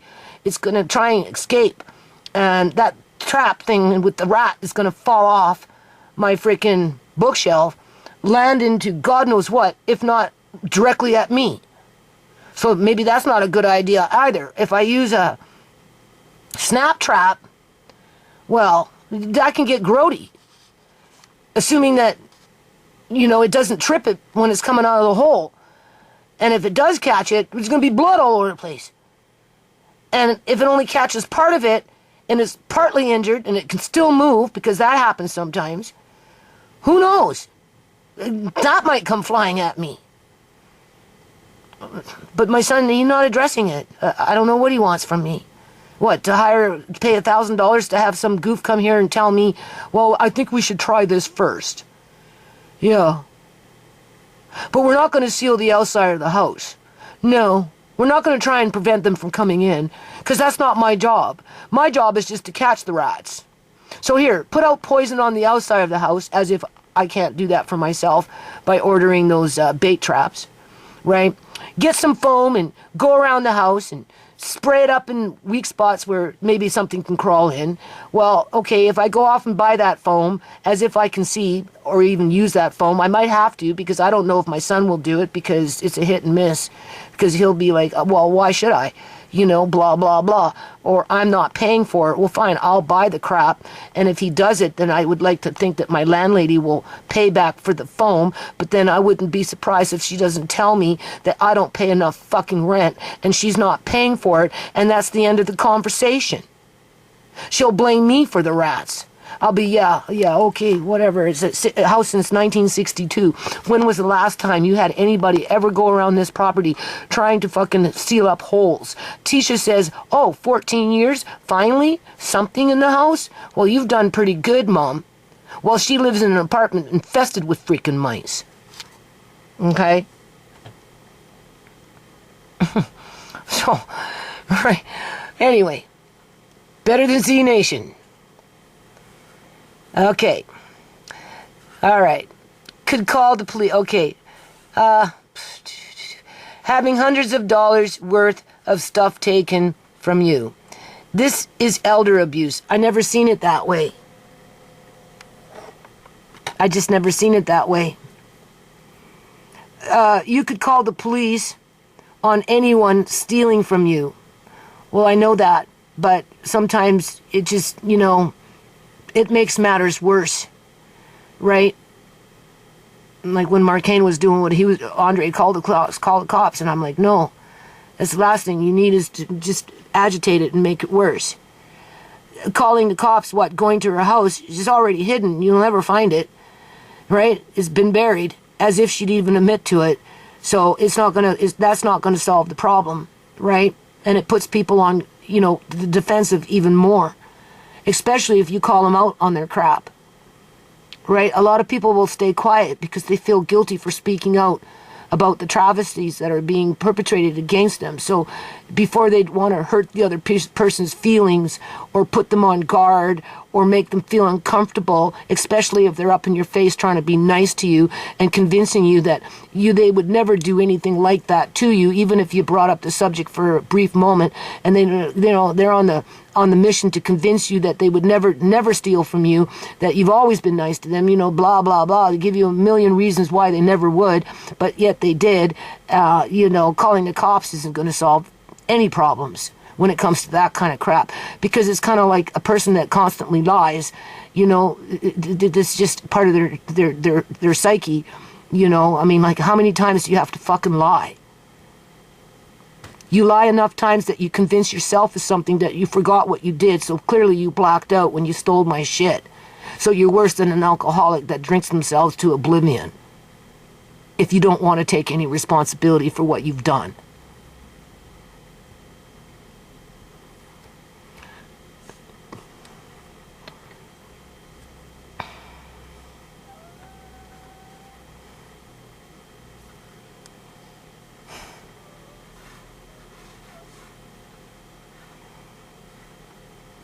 The cops take that serious as child abuse.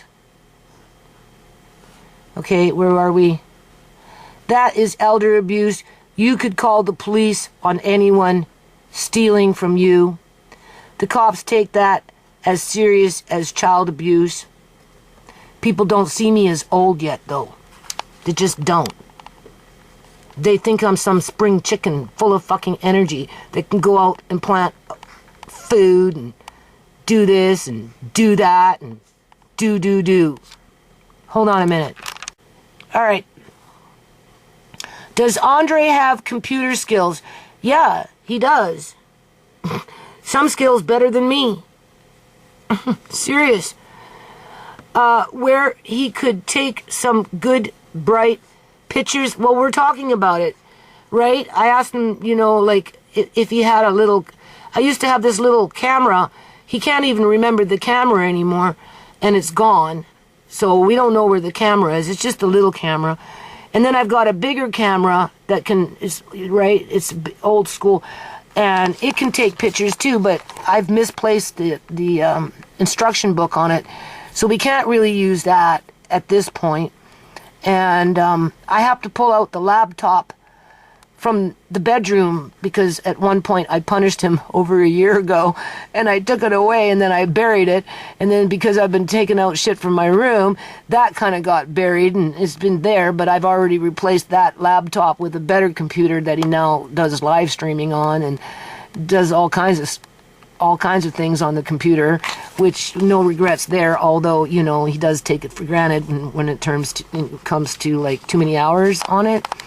But, you know, he self-educates himself on how to do things. So he does have computer skills that he's building on, right?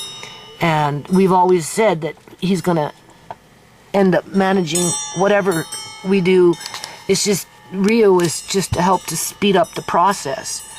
Because, you know, I'm inundated with so many other things, right? In terms of time to be able to do this stuff with him. So yeah, we're working on it. Okay? Of stuff you want to sell and put it up. Yes, once I gather up the equipment, get the laptop out, because he thinks there's an editing program on there where you can crop the picture to be able to upload. You have to change the size of the picture, right? Through the pixels and stuff. I'll teach him how to do that. And, you know, that's all done through an editor. The computer that he's got right now, he does just mostly gaming on that with his, whatever he does. And now he's streaming and he's developing a little following, and but it has no real editing program on it. And I haven't installed anything, right? And it's a Windows 11 as well. I should really try a live stream on there and see how it lags. But that computer is hooked up to the Wi-Fi downstairs, right? Yeah. See, this computer is hooked up to Rogers through a modem, but the computer itself is a Windows 10. That something is wrong internally within the operating system itself. Where Andre's was a brand new Windows 11 that was a little more upgraded to be able to handle live streams. So, and that computer is hooked up to Mark Kane's Wi-Fi, which is TELUS. So I really should hook up the camcord and do a live stream on his to see if we get the lagging like we get on this computer. But that's for another day. All right, so we're working on it. Okay, we are doing that.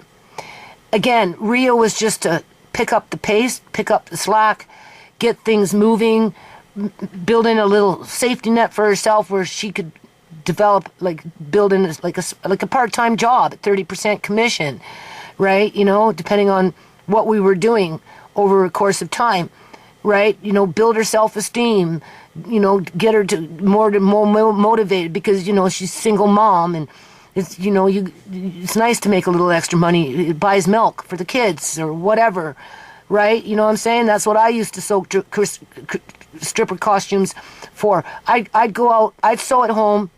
This is when I lived at my house, right? For 8 years at Wally's house with the kids.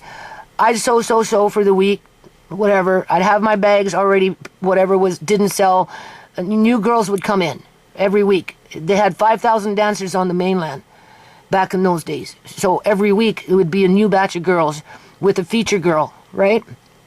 And so and it'd take about 3 or 4 months for the girls to run the circuit in terms of the numbers of clubs that were hiring them. So every 3-4 months, I'd start coming into the same girls that I had seen 3-4 months prior. And they'd be like, you got new stuff? After 3-4 months, I probably would, right? Because I was sewing all the time. And then so I'd go off, I'd sell, whatever. As soon as I'd get home, the first thing my kids would say to me, even Uncle John, did you sell anything? Did you sell anything?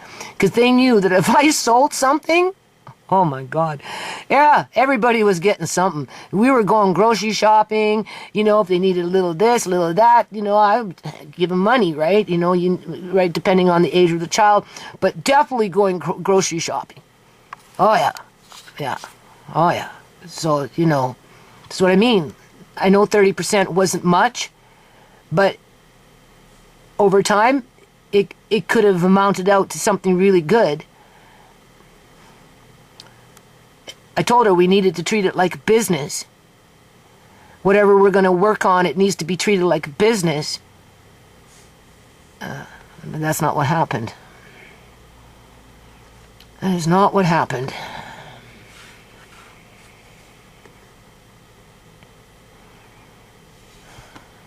So yeah, Andre will pick up the slack on this. We'll work on it. I'm going to dig out the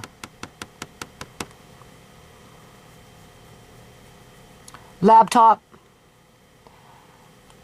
I am going to ask maybe Marcane to install a editing program on the Windows 11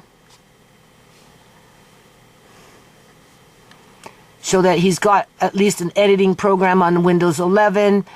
I will now use the camera that I have is an old school camera, so depending on the editing program, it may or may not work with a newer editing program versus if I used this computer with this editing program. Because old technology works best with old software.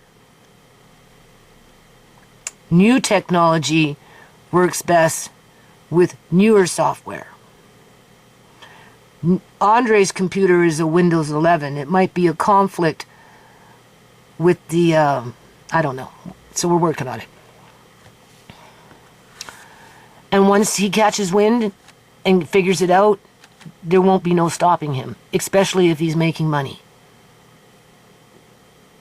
And as she was supposed to make money, she was going to try and get her son involved with helping in terms of keeping track and monitoring, and just like I'm trying to get Andre keeping track and monitoring, but I just don't have the time to invest in that because I've got so many other things I have to do, right? Just remember, nobody, including family, should be wanting anything from you. By the way, I took the time to thoroughly tell you what is really going on with your website when you think it's being shadow banned or you think they are making it fuzzy. YouTube isn't doing bad things to you. Well, that's up for debate. I've been dealing with YouTube for a long time. Okay? And you erased, and this is why I put on this, because even if I answer this, for all I know, after I defend myself, listen to what she has to say, type, come back 3 hours later, and then that post will be gone. And she'll be accusing me of deleting that. Where here I'm just recording it because it's too much characters to be putting into my description box. I'm addressing it here on this video. And you erased my answer. No, I did not. And I don't even remember you talking about YouTube. There's nothing that I seen that you mentioned about YouTube not shadow banning me. Because it's the server that's it's the serving. I have a website. Okay? There's a server to the website who could do anything they want to my website. YouTube is the same way, right along with BitChute. And I do believe that they have staff that have folders on certain individuals to either monitor them, stalk them, shadow ban them, do psychological assessments on them in terms of 25 thumbs down later, let's see how she reacts, so they can collect that data, right? So they can train their AI to deal with human emotions, I'm just saying. Anyway, and you erased my answer. No, I never seen it, and I didn't erase anything. That kind of hurt my feelings until I realized that you might like the idea that YouTube would be attacking you. Okay, so now she's saying that I like the idea of YouTube attacking me.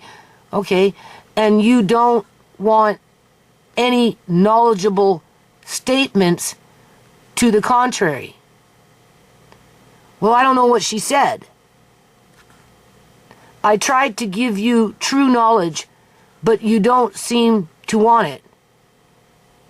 I don't know what she said. I didn't see the comment. I guess it was YouTube staff that deleted it. Or maybe she deleted it by accident. I don't know. But you did say a few videos back that you were going to get a smartphone.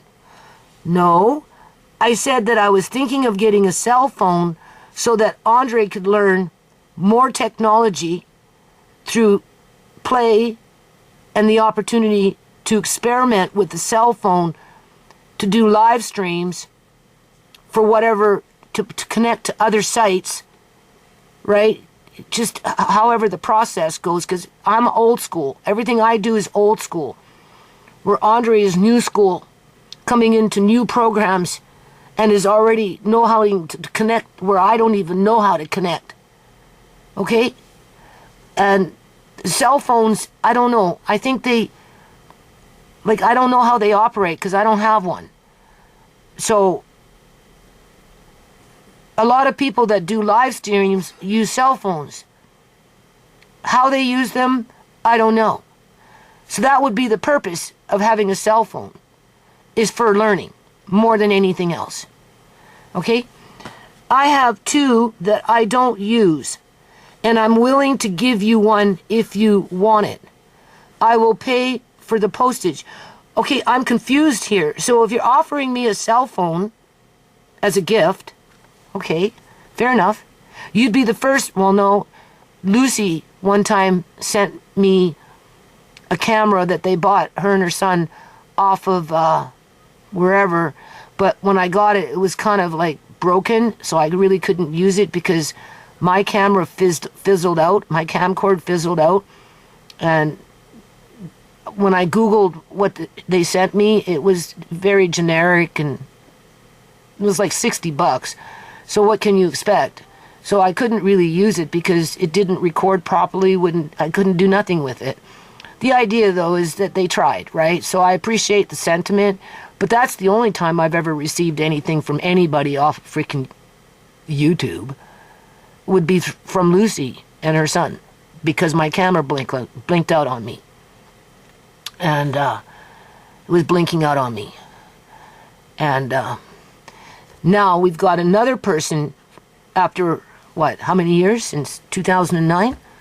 Offering me a cell phone. But what's going on up here, though? You're accusing me of deleting your comments, right? And that I'm in denial of what YouTube is doing, and that I'm looking for attention because I don't want to listen to what you have to say by removing your comments, even though I never seen your comment and I don't know what the heck you're talking about. Because if that was the case, I wouldn't be sitting here recording this shit, right? You know, I just delete it, but I'm not. I'm going to approve it after I'm done reading it. And then if you delete it, well, that's up to you, right? I can't stop you from doing that. I'm not going to waste my time putting it in my description box because there's too many characters. It won't all fit in.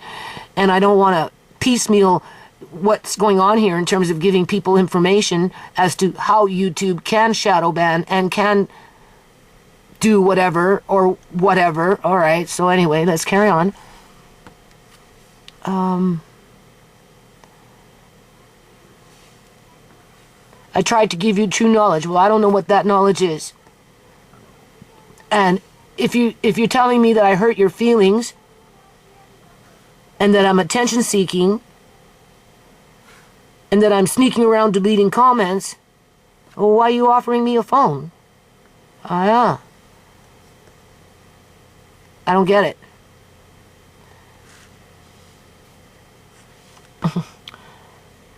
But you did say, okay, all right. I have 2 that I don't use, and I'm willing to give you 1 if you want it. I will pay for the postage. Well, no, I don't want it. Not at this point, that's for sure, because of this. Whatever you think I did to hurt your feelings. And that somehow whatever I talk about is hogwash when it comes to YouTube staff, CEOs and AIs, and their integrity in terms of how they treat everybody equal on YouTube, when all you have to do is go to BitChute and look up SG Report, Natural News, Alex Jones, yada-dee, yada-dee, yada-dee, yada-dee, yada-dee, yada-dee, with a whole bunch of people that got their channel shut down on YouTube because they were truthers and YouTube didn't like what they had to say, so they kicked them out of the fucking YouTube streets. And then what did they do with me? They took out my channel for 3 months. It was amazing that they even gave it back to me. Right? Yeah. So, I don't know. You don't make videos. You don't communicate with unknown people that come in with names that don't even read as a name. It's not like, you know, right? Like Sally is a name. Lucy is a name. But when you're coming in with random letters and numbers and, you know, you just because, like Rhea, just because you say something doesn't mean it's necessarily true. Not that I'm here to debate whether you've been watching my videos since 2011. Granted, that's what you say. I have to take it for face value. But don't accuse me of deleting your comments when I didn't even see them, and then say that I'm looking for attention because I won't believe what you said even though I didn't see it, and then defend YouTube. Well, I'd like you to walk in YouTube streets with my shoes on. How many videos do you have up on your channel? None. Absolutely none. So you don't know what the receiving end of it is when you put yourself out in the public. And you try and be a community activist for all the right reasons. Like, as a matter of fact, I'm questioning, really, if I should be doing that many videos anymore. Because, for what? To be critiqued? For what? For people to rob me the minute they step into my house and I'm not looking? As they're smiling up in my face, laughing, saying, oh, yeah, okay.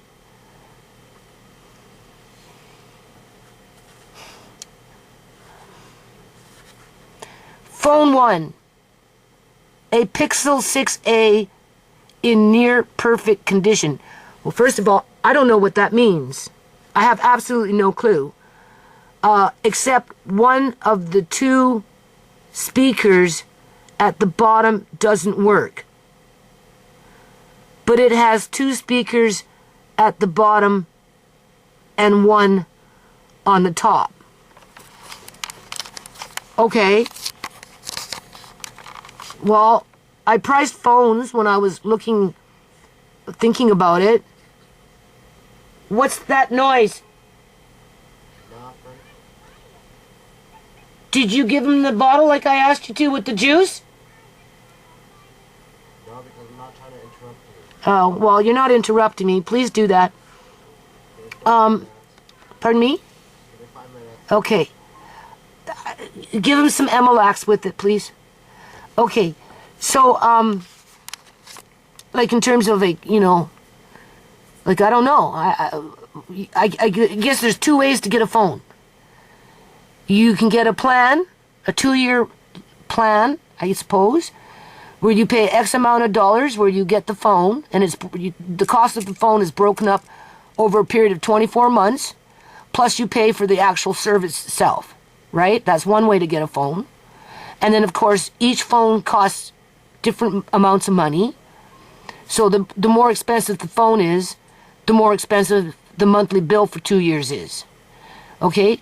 So you're looking at $80 to $100 a month, I suppose, to have a decent phone with a decent plan, to which it's not anything that I want to take on as an extra expense right now, because I've got other things I have to pay, like my landlord for a bin, that whatever, and bills and just whatever, right? Or you can buy the phone outright, spend $1,000 to $2,000 depending on the type of phone that you want, as if I would know, because I wouldn't, and then get the plan that you want. Either or, you're spending money, which I don't want to do. It's not necessary at this point. It was just something I was thinking about. Okay. And then phone 2, Moto G Play 2024. Don't know what that means. Have no clue. In perfect condition. They both come with charging cables, but no earphones. Earphones are not expensive unless you want expensive ones. You can buy earphones at the dollar store or cheap ones at Staples, Best Buy, etc. Do let me know if you don't know how to do something on the phone. You can just type your question into Google or whatever search engine, stating what type of phone it is, and you will get the answer. Well, Andre's good at that kind of stuff. I wouldn't worry about it. And I wouldn't be using the phone anyway. The only thing I'd be doing with the phone would be doing a live stream. That's it. With Andre running the live stream, so that he can learn how to run live streams. And what the hell do I need to do more live streams or even more videos for if all people want to do is just attack me for one reason or another, or ignore me through shadow banning for one reason or another, or whatever? You know what I mean? Like, right? Like, right? Because it's not like I'm getting anywhere in life with making these videos outside of what? I work on a foundation, as if anyone cares about that foundation. Nobody cares about that foundation. So if I'm using anything as an excuse, it would be the foundation for attention. A foundation that I have no time to work on, with nobody to help me with it, because they're too busy fucking running around thinking about what they can take from me. And if they don't want to take anything from me, then they want to ignore me. And if they're not doing that, they're trying to oppress me in terms of YouTube with the shadow banning. That's just oppression. Right? Suppression, oppression. Right? Psychological warfare. Go make 2,000 videos. Go make 1,000 videos. Communicate with the public. Put yourself in the line of fire, and then come talk to me about YouTube. Okay? Unless, of course, you're on the inside, sitting at the servers with the file folder with somebody's freaking YouTube channel name on it, as you're ready to click, delete their channel, because you have the power to do that, because the YouTube CEO said this is doesn't fall within our guidelines when you talk about the big bad pandemic. And if you use the wrong word, it's enough criteria to delete the whole channel, because they're too much of a truther and give people a different idea, the way to think things. You know, like, come on.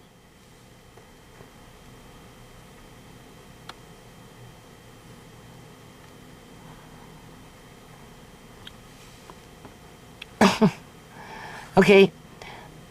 Buy a little ring and a stand and start filming with your data set to, okay, 1080p, and you will be amazed at the clarity. Fair enough, but if you look at the recordings of cell phones on any channel, like website, there's just these little skinny little boxes. Where my camera is old school, it's a 640 p, right? Like 640 times whatever it is, right? And it doesn't take up the whole screen unless I go into the 1080, which will take up the whole screen in terms of like the video itself. Because I'm with the older technology, it's a smaller frame, but it's a whole lot bigger than what you get on a cell phone. To which, you know, I prefer the bigger frame. I do.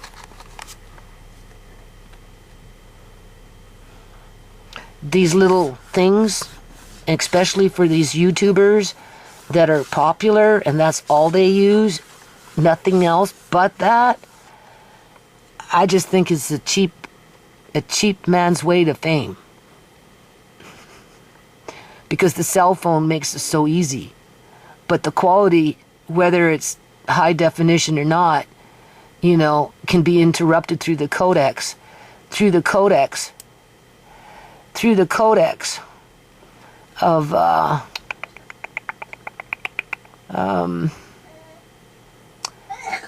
through the codecs that the YouTube server assigns to the video. It doesn't look like there's, you have to be on a, you have to be on a, see, I have not approved these yet, okay? You have to, look, she's added more. Oh my God. Where am I? I'm still on one. She added more. Message 5. Wow, I wasn't expecting this one.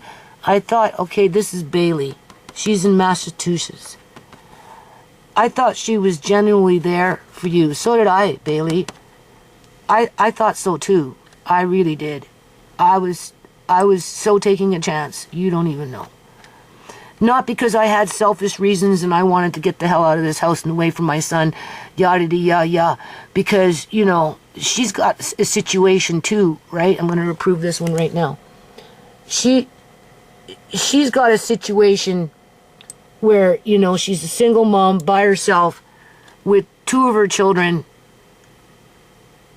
highly disabled to one degree or another. And, you know, they're boys, with the middle one coming in with behavioral problems because of, you know, the behavioral problems of the other 2, which I mentored her on, saying, you know, you need to do this, this, and this to offset the frustration that's building. And, you know, he's acting out because he's learning through his brother that through bad behavior he gets attention. So now, because you're not rewarding him for his good behavior, he's acting out with bad behavior because he sees his brother getting attention from you through bad behavior. So now the little boy that's 5 is at school ripping down all the pictures off the wall, laughing as he's doing it. Well, the teachers are running around saying, oh, look how cute he is, but yet mom has to come and take him home because clearly he was acting out and misbehaving. So then she's like, oh, no, and she's punishing him, which in his mind is normal because the other son who's older that Andre doesn't necessarily like, because you never know when he's going to get punched or smacked or whacked, or right, because he's spontaneous that way and he is medicated, right, I mean, like, he gets all the attention. So the 5-year-old is missing out, so he's got to act out too. And I explained this to her in black and white. She said, oh yeah, it makes sense. I said, well, here, this is what you do, right? You give him Malachite time, just for him, right? You take an hour of your day. I know it's like you're stressed out and you've got this little 2-year-old that's got autism running around driving you crazy, but you have to take out at least 1 hour a day where it's just full attention on this little boy. You don't have to sit with him for the full hour, but you got to be involved with him and you got to, you know, reward him. And I gave her some ideas. Okay, so whatever. All right. So anyway, it is what it is, Bailey. What can I say? I'm not gonna lie. I'm not gonna pretend. I'm not gonna lie. I'm not gonna stay quiet. I'm not gonna put my head in shame. I'm not the one that did anything wrong here. Okay, I have a right to talk about the things that go on in my life. I've said this before when they took Uncle John. I've said this before when Shimei got murdered and that bitch came out of the woodwork and all of a sudden was stalking hard on my family, and still to this day she's stalking on YouTube. And you know, like I have a right to talk about Shimei until my last bloody breath, for crying out loud, if I want to. And yes, Shimei was murdered, and she was murdered by an ex-boyfriend that couldn't move on and thought he could take Amari the day that, you know, he killed my daughter. Well, at least the next day. Instead, he got court papers, and ever since then, you know, it's just been stupid in terms of the gang stalking around it. But the gang stalking was started before that Shimei was murdered. I have a right to talk about these things. I have a right to talk about what happened to Sierra. I have a right to talk about what happened to Uncle John. I have a right to talk about what happened to Andre, right? You know what I'm saying? I have a right to talk about what's happening now with the city of Surrey, with the whip on our backs. I have a right to talk about people coming into my houses. It's no different that who steal as they're smiling up in my face, trying to tell me that they care about me and they want to help me. And as they're helping me, I'm helping them to better themselves by trying to incorporate a business model, MODEL, where the young woman, 40s, who's really not that young, but clearly in a vulnerable position with her own kids, could establish a business through practice. No more different than what I would do with Andre, by providing the resources, the tools to be able to practice, to get good at something, so that she might be able to, when she's 50 or 60, can run her little business. And I'll be long gone by that time. I won't be around. I'll be gone. Right? And she'll look back and say, I'm glad Mama Lynn took the time to nurture me so that I could make this money with my kids. So my kids could have food. But that wasn't the agenda. God, no. That wasn't in the agenda. All right. Do you want expensive ones? Okay. You can buy earphones, okay, at the dollar store, right. Cheap ones at Staples, Best Buy. I wouldn't use a cell phone and put on earphones. I wouldn't use a cell phone for anything other than a live stream, and like I said, Andre would be setting it up for me. I couldn't even see what's on a cell phone unless I put a bloody magnifying glass to it, and even then, it's going to look all dark and cloudy, okay? Do let me know. If you don't know, okay, we read that, right? Buy a light ring and stand and start filming with your data, okay? And you will be amazed at the clarity. Yes, but I don't like the size of the video. Regardless, though, it doesn't matter. The only downfall with the phones is I don't think you can download full AI on them, as if I want to get involved with AI.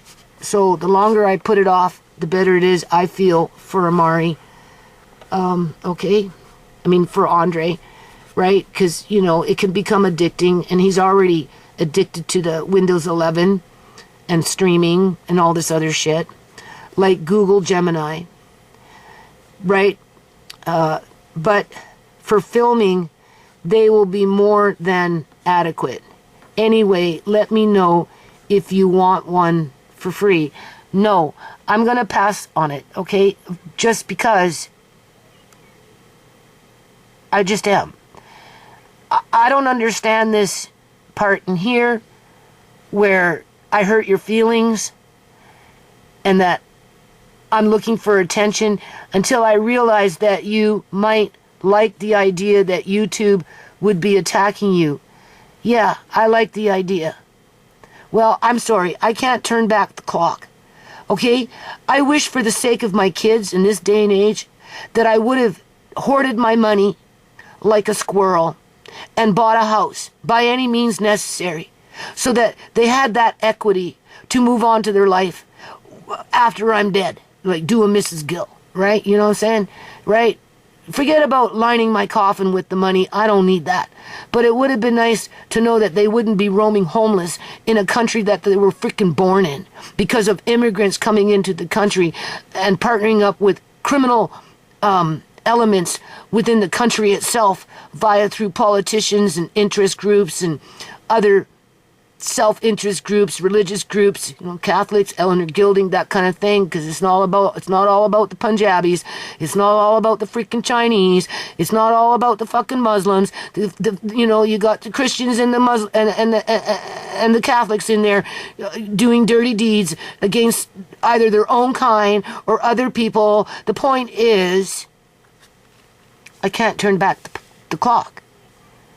I worked on a foundation since 1999. I made it legitimate with the trademark in 2000, and I fully registered the foundation on a provincial level by 2001. And I've been going strong. And that's the only thing that keeps me moving forward when it comes to these videos, outside of these are life lessons that hopefully somebody along the way through time and travel will maybe save their life. And if it won't save their life, they'll have the skills and the tools to be able to save one of their family members' life. Because they'll see what's coming in front of them when it comes to illegal organ harvesting. Putting you out in the yard as a slave to work for 14 fucking years to be mistreated and still be expected to work like a slave with nothing in return outside of you might get a few scraps of vegetables after you're done doing what you've done, and then the whip will be right back on your back because you didn't clean up the mess of those vegetables after the plants were picked and the stalks died off and it became too gray. Because you became too gray. You got too old. You couldn't work as fast as you could when you were younger. So they needed to replace you. Those are the life lessons. Don't waste your time. And if you're a poor person, I'd be very questionable. I'd think twice. I'd be very careful in thinking that you can make a difference in the world and create a foundation where you truly believed in it 100% and you thought that if you worked hard enough, tried hard enough, right, stayed positive, put up with the abuse, anything that came your way, that you could make a difference in the world because you were blessed to be in Canada. Well, we know what I think about Canada now, don't we? That changed. It took a long time to change my feelings on freaking Canada. Okay? So, yeah. Those are my YouTube streets. I don't understand any of this.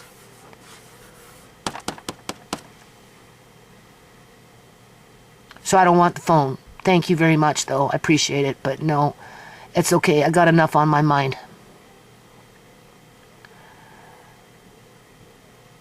Message number 2. By the way, the phones would come to you fresh, without any crap on it. It would be set up for a new, fresh user. Oh, it's okay. I'm not worried about that. Message number 3.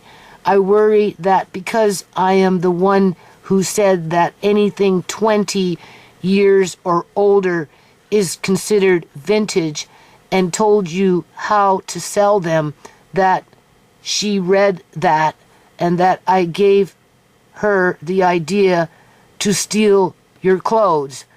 Well, I take it with a grain of salt. For all I know, you could be her.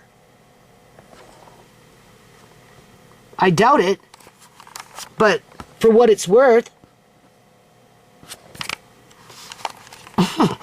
right? People do strange shit. So, maybe she's not done playing with me yet. Who knows? But no, she wouldn't care. Whatever she did, she's been doing a long time, and she's good at it because she's like a professional thief. She reminds me of Sierra, who was groomed to be a professional thief through the handlers in the community. They're quick, they're fast, They know exactly what to do, how to do it, how to cover their tracks.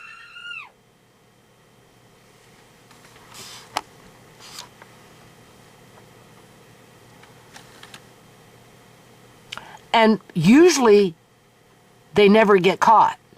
And that's why they keep doing it. So it wouldn't matter what you had to say. She's got all her bases already fucking covered because she's been doing it for a long time.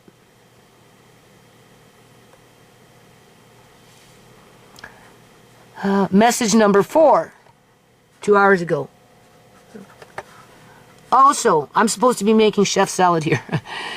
Also, if your daughter remains friends with this girl, you should be insulted and also start keeping an eye on your daughter if she thinks it's forgivable to steal from her mom. Well, my daughter already puts up with what my son's been doing because she don't want to deal with it, right? She's a minimalist who's on a mission to buy a house, asking me why I didn't buy one. Well, I had 5 kids and a dependent blind man to look after, as if I could go to work and support everybody on my income and then buy a house. Oh yeah, sure. And when I was off of welfare for 6 years, I basically lived off my credit cards, racked them up 40 grand, people, as I promoted goodwill in the community to help with bettering the community. And what did it get me? Kicked in the teeth. Okay? And I'm still 40 grand in debt. Maybe even more, maybe a little less. I don't know. I have to sit down and crunch the numbers. I haven't done that yet. Well, you know, she's going to do what she's going to do. I mean, it's not fun waking up one day to find out that your friend stole from your mother and then to be put on the spot and have to choose between the two. I'm not trying to make her choose. I've already made my choice. What I don't like is her trying to draw Andre into the mix where he has to go and associate with that girl because of her son who has no friend, and Andre's obligated to entertain the boy even though that boy could very well hit him at any time. Well, the mother is in complete denial, making excuses, could randomly come up and say, oh, you know, I never did steal from your mom. I don't know what the hell your mom is talking about. Oh, wait, there's more here. I don't know what the hell your mom's talking about. I don't know what your mom's talking about. Right? Like, he doesn't need to go to some birthday party to have this woman approach him and say, I'm sorry everything happened like this. Your mom was, I don't know, she's confused. You know, she's getting old. She got senile. She didn't know what she was talking about. You know your mom can't see. Or your nana, I should say. You know your nana can't see. Clearly she didn't know what she was talking about, because I would never steal off of your nana. He doesn't need to be in that position. Okay? Tisha wants to put him in that position, and for what? For him to maybe be hit by some boy that he doesn't necessarily care for and want to be around? And even told that to Rhea herself when Rhea wanted to bring him here. And I said, well, I don't know. Let me ask, because she said, ask Andre. And I said, okay, Andre, you want, and he hummed and he hawed, no. Okay. So I told Rhea, and through that co-counseling, through that co-therapy, I had to explain to her why he said that, so that I wouldn't hurt her feelings, because ultimately, at the end of the day, she knows that her son has emotional problems and is unpredictable and will lash out, including on her own 2-year-old autistic child, where it makes her fucking feel nervous. So how can you expect Andre not to feel nervous? Oh, 2 times a year, he can just go randomly to some place because, and now have this hanging over his stupid head. Oh, your nana's crazy. She's getting old. You know that. She can't see, so she doesn't know what she's talking about. I would never steal from your nana, and deep down inside, he damn well knows what happened. Because he's living it. Just like what happened with Marina and Marcaine. But there are no ties with Marina and Marcaine. Let me explain it to you this way. I lived at Wally's house. I had some dancers show up because I was working with dancers, right? And I'd met her, whatever. She came to my house with her baby, okay? Pleading and crying that she needed a place to stay for a few weeks or something, a week or something. I don't know what it was. It was a short period of time because she lost her house. She lost her house, and she had this baby. The baby, I don't know.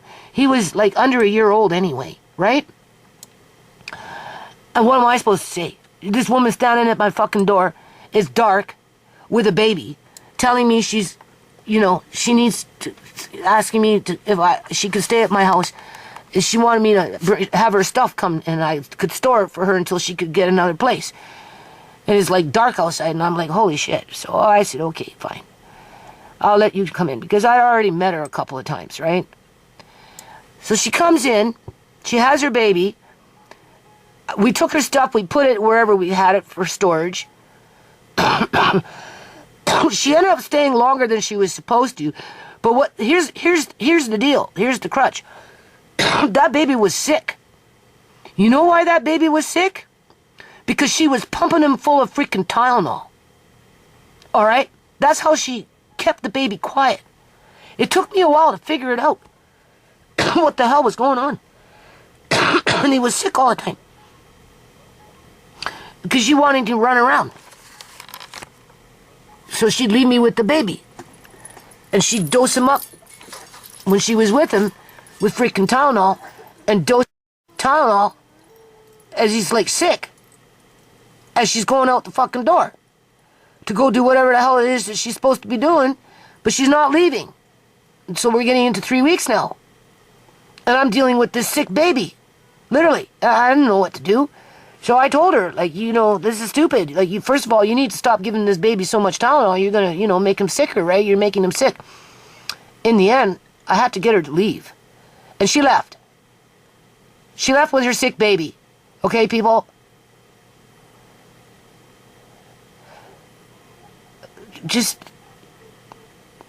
That's the kind of mother she was.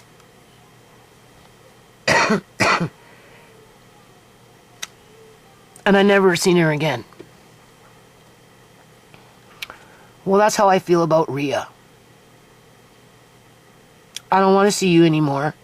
And I don't want my grandson associating with you. And I don't want you using your kids as bait to try and smooth over whatever relationship you got with Tisha by trying to convince Andre, when I'm not there, that you didn't fucking steal from us. Because you didn't steal just from me, you stole from him too.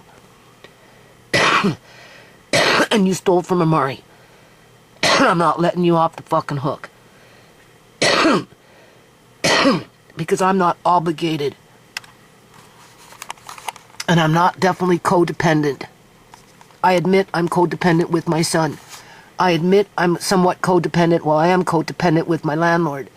There's not too much I can do about them doing what they're doing, but this shit, I can put a stop to it. Okay?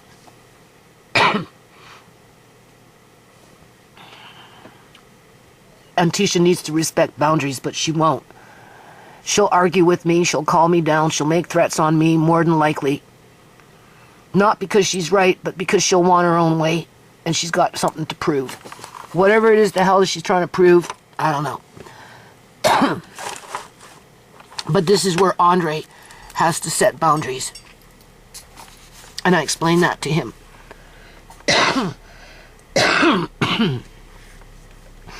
But when you're being emotionally manipulated through bad behavior by various individuals along the way, as you're growing up, it makes you feel insecure and not confident to speak how you feel about your feelings in terms of, no, I don't want to go, right? Because I don't like being hit randomly out of the blue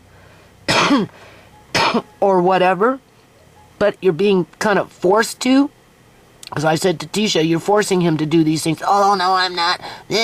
Put Andre on the phone. Andre, am I forcing you to go to birthday parties? He goes, well, no.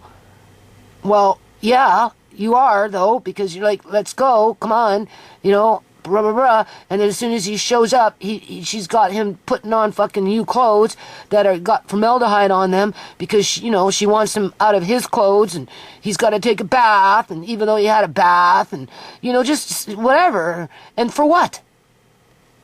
To maybe not be hit? To witness a little 2-year-old have their head pushed into a table at a dining room restaurant table? So that he can learn that that's normal behavior? Like the 5-year-old is starting to learn? He knows that's wrong. He doesn't want to be around that crap.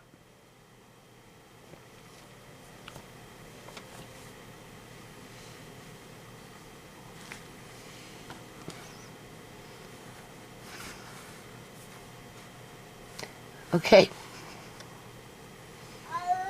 You are talking about your daughter only being interested in getting first dibs.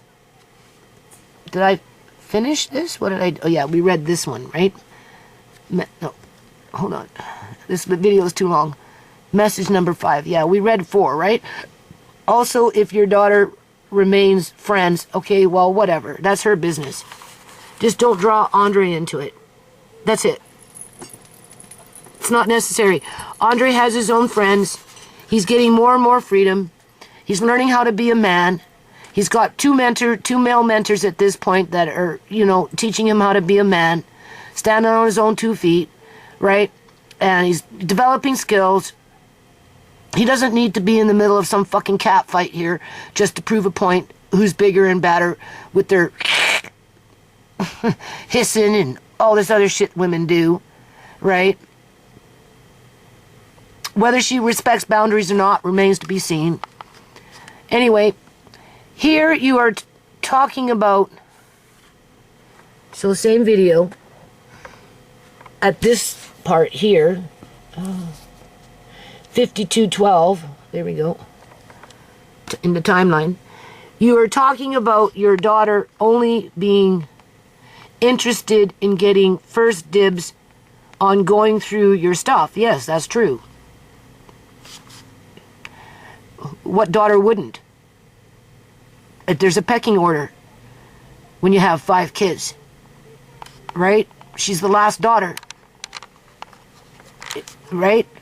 Which is a horrible way of thinking because she shouldn't have it in her mind about wanting anything.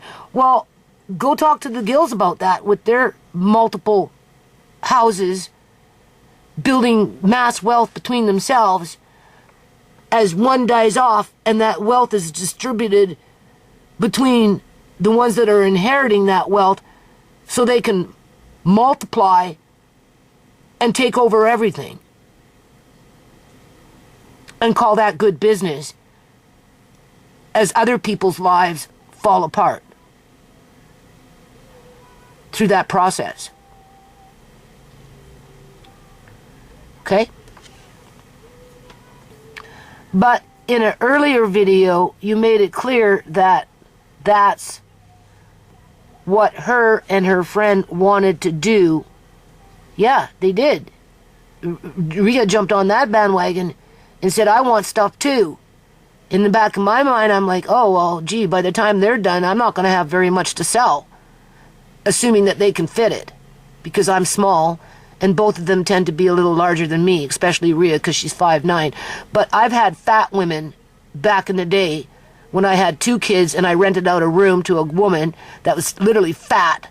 And I had these, and I had these, you know, stretchy little dresses, the hug your body type, those type of dresses, and they're stretchy, stealing my shit and wearing my shit. And it took my mom to come to my house, go up and start into her room, grab all these big-ass black garbage bags, because I told her I think this girl is stealing. I don't know what to do.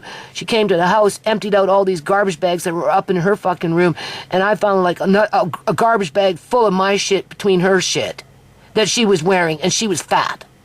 So, yeah, big girls can fit into small girl stuff. Let's just put it that way, depending on what it is. So, yeah, I can see why Rhea would want some too, right?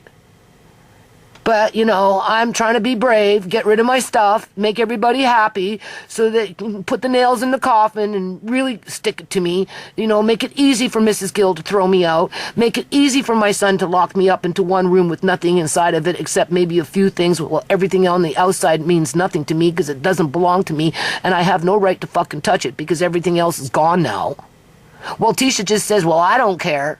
You know, it is what it is. Yeah, okay. I'm busy. Yeah, okay. And you were perfectly okay with that. Well, why wouldn't I be? If I had Sierra alive, Shimei alive, Tisha alive, I always envisioned I'd have my 3 girls. We'd open up my bin that's full of purses that I collected over the years for my 3 girls because I wasn't allowed to buy a house because I was on welfare, or I was working for the Ministry of Children and Family Development for no pay for 3.5 years, or I was cut off of welfare and had to live off my fucking welfare check while I looked after my kids and Uncle John, a blind man, because nobody else in his family would look after him, and racked up my credit cards by 40 grand. So, you know, that's just the way the ball bounced in my life. Okay? I'm sorry I didn't buy a house. I couldn't. I wasn't in a position to do that. Seriously, man. But yeah, $3. I figured they could distribute it between themselves. $2 are dead. So that leaves Tisha. Well, ever since Shimei's been dead, she's basically been saying, I don't want anything. I don't want anything. I don't want anything. Get rid of it. Who cares what Marcane does to your stuff? I don't want it. You deal with it. It's your problem. You got too much shit. I'm a minimalist. I don't need that. I don't care. I'm not helping you because I don't fucking care. Because I don't need it. How many years have I been asking to have somebody help me sell my stuff? My son won't do it because they're downstairs too busy. Tisha won't do it because they're downstairs. She's doing whatever she does. She's too busy. So everything sits. And it gives them a reason to beat me up. In a psychological kind of way. Not physically, but psychologically. Right? But yeah, her sisters are dead. I always told her there would be the 3 of you. If something happens to me, I said it to all 3 of them. There's a bin in there with a whole bunch of purses, little ones, you know, the little ones. You guys can sort it out between yourselves and share. Because that's all I can give you.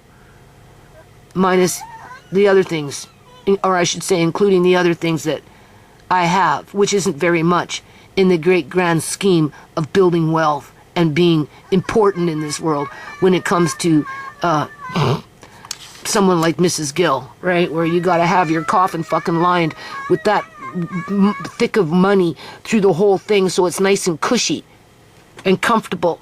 Well, her family divvy up, if they haven't already divvied up, her assets.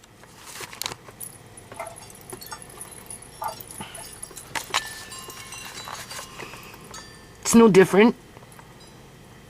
Except one is standing at the top of the mountain, lording over those that are clinging onto the mountain. I'm the one clinging onto the mountain. Which puts me in a vulnerable position.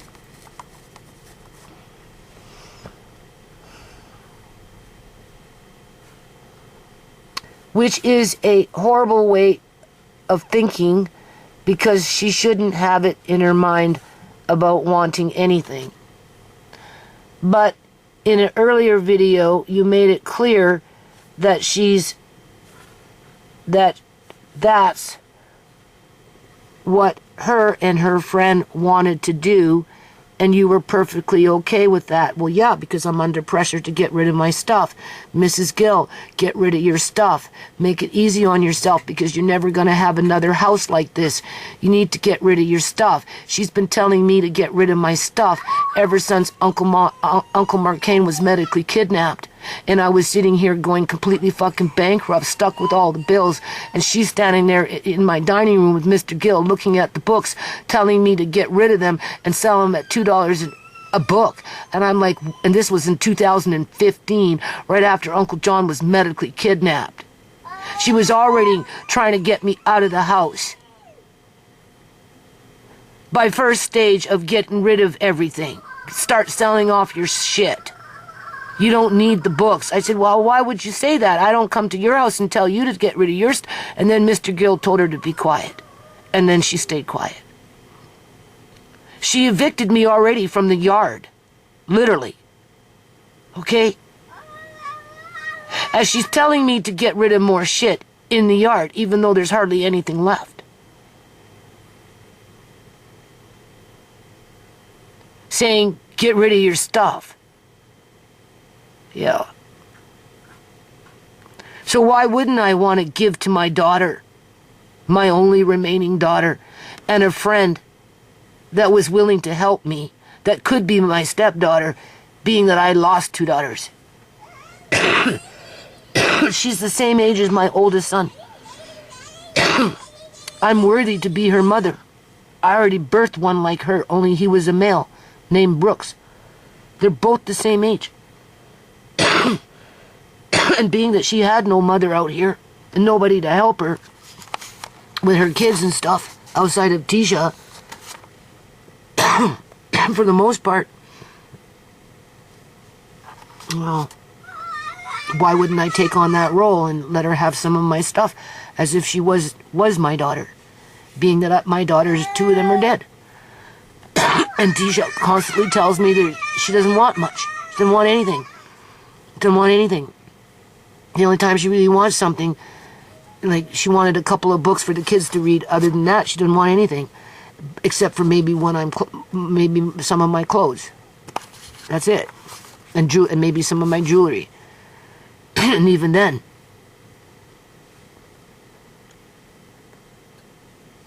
and as you're being forced out of your house, being told to get rid of your stuff, that you'll never have another house like this. Why the fuck would I take it with me, especially if I can't even see it?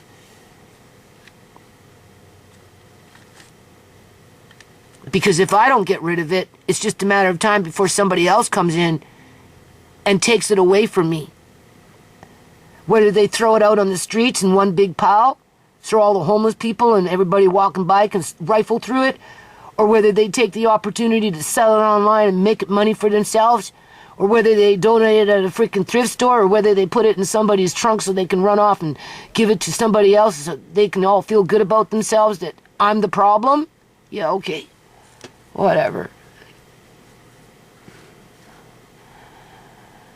I don't know. It's a sick world. You are sending mixed messages to your daughter. Why? How? Here you are talking about your daughter only being interested in getting first dibs. Well, she is. I've been asking her for years to help me start selling off some shit, but she's always too busy. And the only thing that she would want would be some of my clothes, because she's already told me that when I get into my clothes, if I'm going to sell something, I can't sell it until she looks at it first, because she might want it. But it's taken years to even get to that point of even thinking to be in a position to sell anything. And when I finally get to that point where I actually have somebody to help me to start the process outside of what I've been doing, right, I'm reminded that both of them want something now, because I've got 2 girls now, right? So I'm not going to say no, especially if you're helping me. And I wouldn't say no to my daughter when I already told her years ago, when her sisters were alive, that if something happened to me, she was supposed to share with her sisters. Because that's all I had. Outside of anything else in this stupid house. I didn't have property. I don't have money.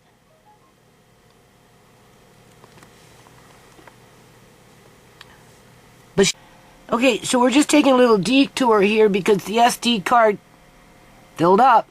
I'm curious to see how many gigabytes is in this folder, because when I started recording with the camera, it was empty. So first I'm in the kitchen working with soup base, okay? Right? And then sometimes the way this camera was set, I bought it off of Facebook, so it was used when I bought it. and somebody had already preset it where it focuses on the face.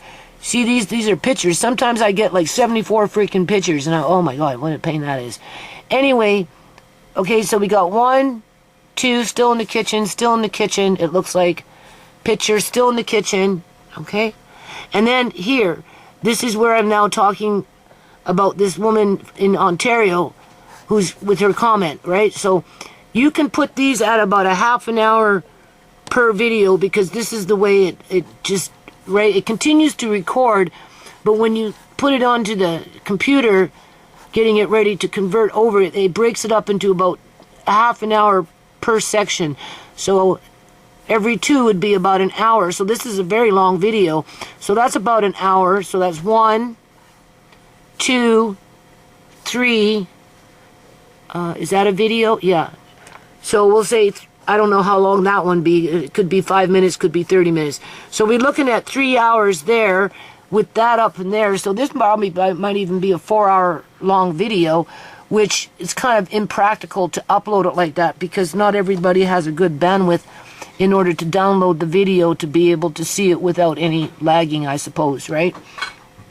So I'll probably end up breaking this video up into 2 parts, part 1, part 2, just because I'm not even done making it yet, because we're going to go back to the other computer. But I am very curious to see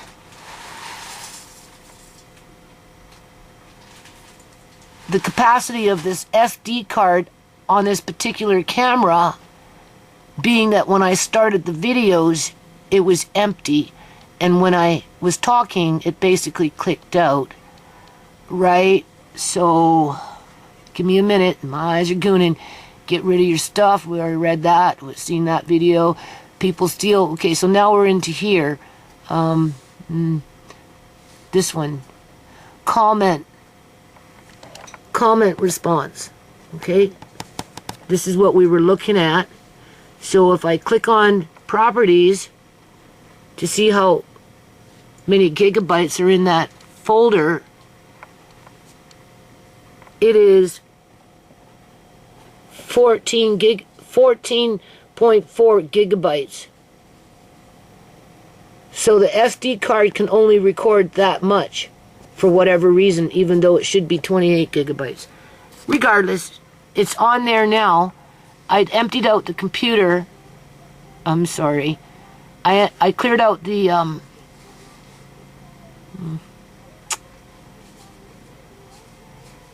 camcord. Just trying to exit out of this. I guess I'll come back to that. And we're going to go back to this. And we're going to finish this. Okay? And then it will be the end of this video. Now, before I get, there was some things I was going to say since I was sitting here waiting for that to happen on the other computer, and now I forgot. Outside of, first of all, I love Bailey. I love Shelly. Truly amazing. Forever something. She has 2 accounts. Forever something, I can't remember right now, but truly amazing. Who is Shelly? I love Lucy.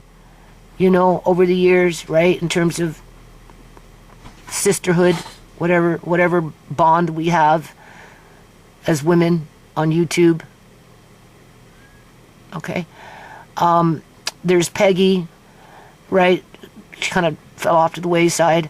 And then we've got, she calls herself Unconditional Love now, if I remember correctly. That would be Leah, right? You know, like over the years, I've bonded with a few women through comments and videos and just whatever. I mean, it's all at arm's length, right? It's pretty safe in terms of, like, you know, we're not up in each other's mix and competing with each other per se.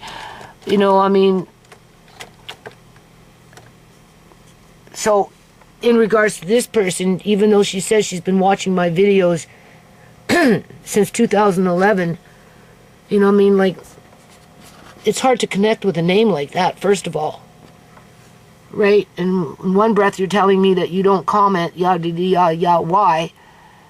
And then all of a sudden you're inundating me with all these comments as you're accusing me of removing comments, and that I'm in denial that YouTube is shadow banning my channel, even though you admit that they're not showing all the thumbs up because they're not showing your thumbs up. or whatever, or whatever, or whatever. Regardless, doesn't matter. Take it all with a grain of salt. I mean, for all I know, you could be Julian's sister with a fake username acting all nice to me to get information out of me, right? Because you're asking me key questions about, you know, my daughter and whatnot, to which she would be interested in because, you know, she's a hound dog, right? And likes to stalk people. And it wouldn't be the first time that she hasn't stalked Tisha. So, you know. And she's been running New Nations Unity, Peeps Fashion, Amari's Side Dish, you know, her fake user account with the real Shimei sister with that was Julian's old account that she changed to that stupid name as she was stalking me on YouTube. And she, you know, just in the last, I don't know, month or two, you know, she back at it with the New Nations Unity hashtags and shit. So for all I know, you could be her. But I'm taking it for face value that you do live in Ontario and you have been watching my videos since 2011. Don't ask me why I continue to make them, because the nonprofit's going belly up. Pretty soon I'm not going to be able to use that as an excuse in terms of why I make videos outside of I've been making them for so long that, you know, because I have been a community activist and I've always wanted goodness and wellness for my community, for my country, for the United States of America and anyone else in between that mix. You know, I don't see my stripes changing anytime soon in terms of, you know, becoming a hermit, right? Disappearing into the abyss to be some grumpy hermit, right? I feel like I still have something to contribute to society, even if it's in a small way, by continuing to tell the story and explaining certain characteristics around people's behavior as to why they do it in terms of a psychological sense. Because, you know, when you talk about Tisha, she was very competitive with Shimei when Shimei was alive, as sisters can be, right? And then when Shimei died, that competitiveness kind of fell into my direction, and it's like a pissing contest with her lots of times. And because Alex makes $100,000 a year as a plumber in a good position with a job, you could almost say that Tisha's living a middle-class lifestyle to one degree or another in terms of income. They live in an apartment, but they have a high income where if she goes to the grocery store and spends $1,200 every month, it's really no sweat off her back because they can afford it. Where me, I had to rack up my credit cards, right? So for Tisha, she spends the $1,200, cooks and feeds the family, does the wifely thing, and they're still managing to bank a bit of money to slowly inch forward to buying a house, as well as buying property and building a house on St. Vincent Island from where Alex originally came from, so that if they want to go move to the island, they can, and still own a house here, because he makes enough income, which elevates her to where she becomes, I suppose, superior to me, and because she's already competitive, just by nature, which is fine. I'd rather a child be competitive than completely lithless and not do anything. You know what I'm saying?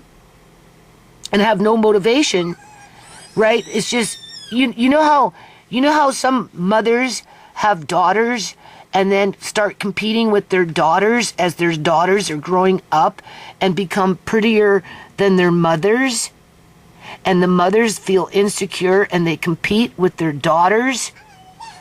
Well, Tisha competes with me and bullies me. But then Tisha's also been through a lot. You know, she's lost a lot. Lost her sisters, lost Uncle John, had Andre removed illegally through apprehension of whatever, in foster care for 15 months as we were going back and forth to court 22 times, with Tisha being there as a teenager with all those emotions. So she had to toughen up a little bit, right? Plus she had a drug addict sister that was disturbing to her. And then, you know, just by nature, her dad's a kickboxer and is naturally aggressive, and she inherited some of his traits where he's competitive, and that's okay. I understand that, right? And I've already accepted my lot in life. I told you I'm dead, but I'm watching my stuff being removed from me. And I just happen to get to witness it, that's all, but I'm already dead. I feel dead, but I just enough alive to see what's going to happen to my stuff, because that's what my landlord wants me to do, is get rid of my stuff. That's what my son wants me to do, get rid of my stuff.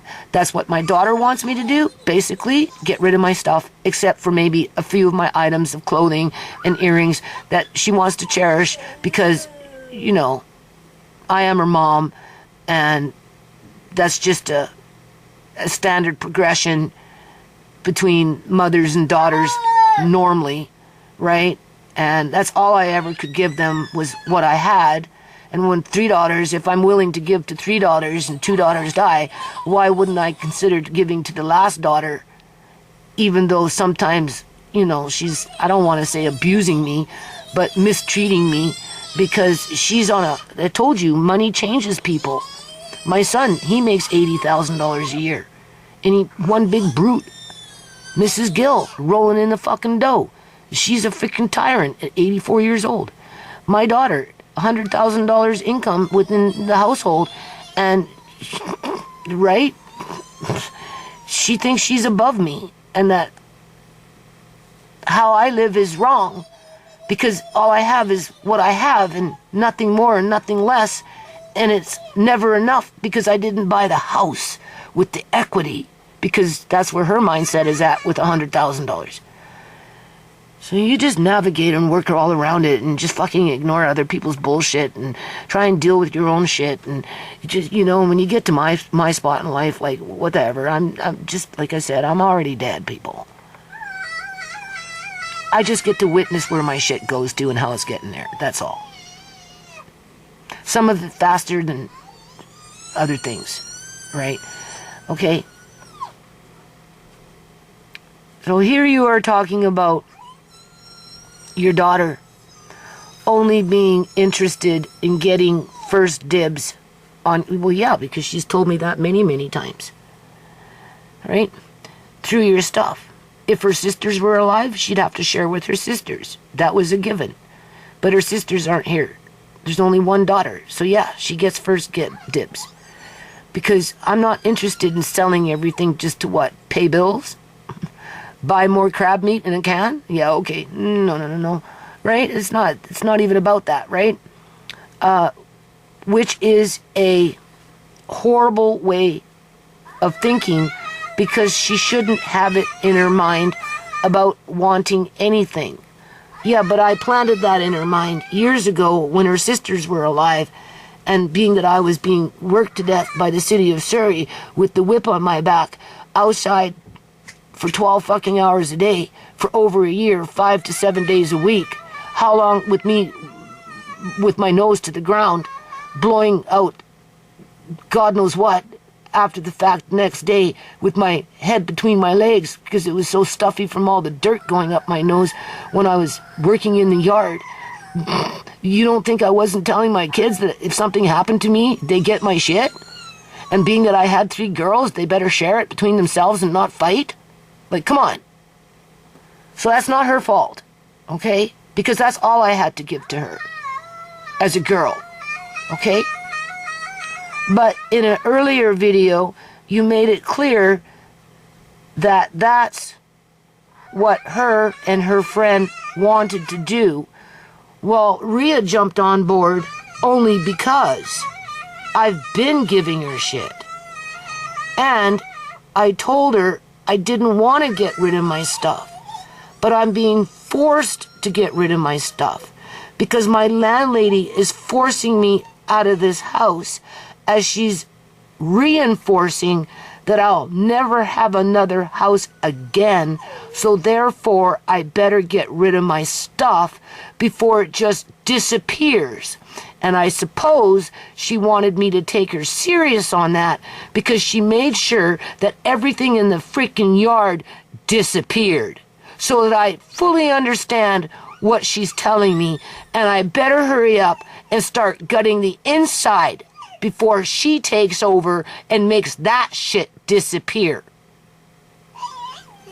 Being that she has a crystal ball and she's already decided my fate on that mountain. And that's why I had that dream. Because she's standing up there looking at me knowing I'll never make it fucking up. And at the end of the day, so what? Who cares? Get rid of your stuff. But nobody wants to help me do it. So it's hard. Because I have so many other responsibilities. Cooking and cleaning and laundry, or whatever. So I have to wait and be patient. And then when I don't meet people's expectations, they criticize me, put me down, call me names, say I'm the fucking problem. And then they take it upon themselves to rush in and grab my shit and run off like thieves in the night. However which way they do it, to justify their bad behavior. Because they weren't willing to take the time to fucking help me. And it took me too long to get it done. Alright? Alright. Well, whatever. You just deal with it. And you were perfectly okay with that. What else do I have to give my daughter other than a few pieces of clothing and some jewelry? I can't give her a house. I don't have no house. Right? I don't think she's going to want my records. She doesn't want any dishes. She doesn't need them. She's got her own dishes. Any more than my son. They don't want that crap. They're not interested in a pressure canner. I highly doubt it. Right? Anyway. You are sending mixed messages. I don't think so. Because the message was established years ago when Tisha's sisters were alive. Rhea just happened to show up on the scene. Like I said, she could have been a stepdaughter, but she's not. And I had a stepson that stole from me. And he lived with me for quite a long time. And he was dysfunctional. And he upset the household about as much as Sierra upset the household with her shenanigans. And we couldn't ask him to leave fast enough. And it took a long time for me to get him out of the house because when he showed up, he was 16. So it wasn't easy to kick out a 16-year-old who had no place to go. So it took a few years to finally get him to move on. But he caused a lot of damage with his thieving. Okay? So why the hell would I want a stepdaughter that does that? I don't. And clearly, as starting a business, if you wanted to take it that road where you say treat it like a business with selling this crap, as an employer that's providing the material to create the business, why would you want to employ or give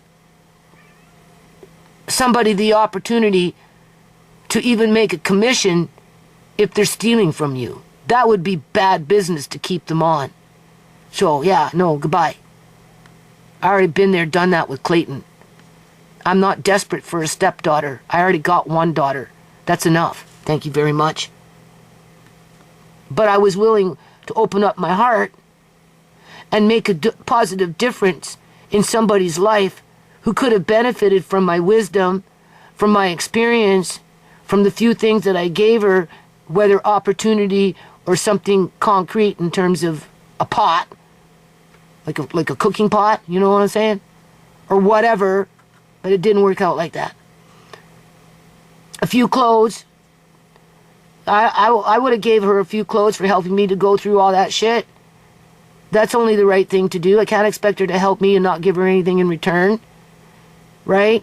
I didn't know what she'd fit because she's, like I said, but again, you'd be surprised what fat women and big women can fit into from us little women, depending on what they're looking at and trying on. They find a way to fit into it. Sending mixed messages to your daughter.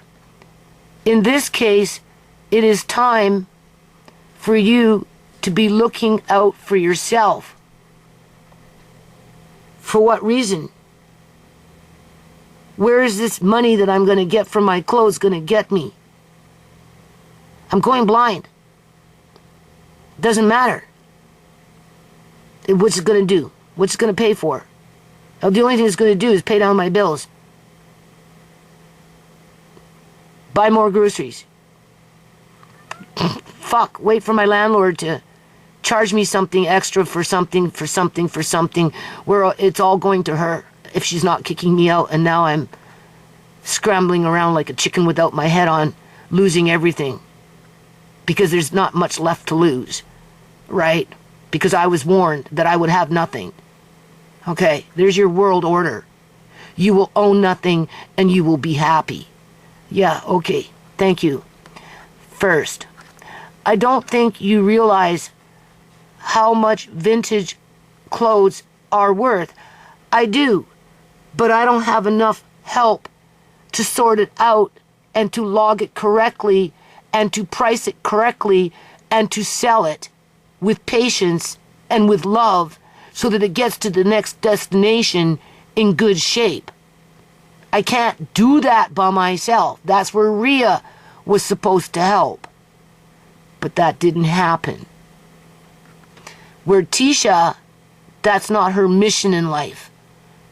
She's got other things to do. Raise her 2 children. Look after her husband. Make plans to buy a house. She helps me with Amari. Fair enough. She'll take Andre to a birthday party. Fair enough. Outside of that, she's living her own life. Oh well, get used to it. It is what it is, right? I'm not trying to be a burden. You understand what I'm saying? A rapper singing named Macklin Moore sings about the scores of going to the thrift shop.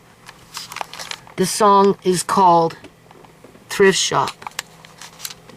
Yeah, well, I'd give mine to the homeless people before I'd give it to the thrift shop. Because the homeless people need it more. If my daughter doesn't want it, and I can't sell it, and yeah, I'm forced to give it away because I have no place for it. Because I'm already dead. I just get to witness where my shit goes.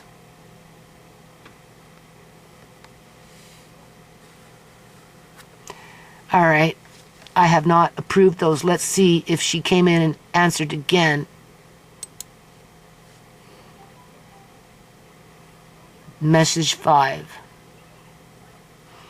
So she's only done that. So now we're going to approve all of them. If they go missing, it has nothing to do with me. Because when you come in with multiple messages under one video, and this has happened to Lucy multiple times, and it's happened to Forever, Truly Forever, Truly Amazing, who would be Shelly, that comes in with multiple posts under a video. Half the posts will disappear.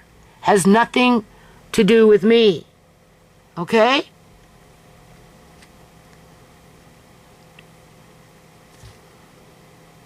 So I'd be very surprised if YouTube would allow all these to go through. And even if they do, doesn't mean they're not going to come back in and remove them. And if you come back in and you edit, it's not going to show right away, per se, because I would have to approve the edit. You can thank the trolls for that. Okay? And even then, you could edit it and accidentally delete it without you realizing that you pushed the freaking delete button, or maybe there was a glitch with YouTube where it deleted itself, and then you'll accuse me of doing that. As if. Okay? So, ready? Okay, you can see. Okay? They're all there. I don't got time for mind games. I really don't. Ready? You can see. Now it's probably going to say, okay, so now what we need to do is I have to go back to YouTube just to be double sure. Go back to my channel just to be double sure. Go to community.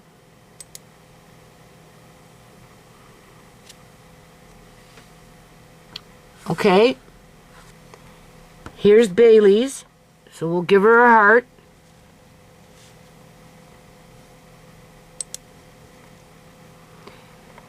This is message number 5. We'll give you a heart.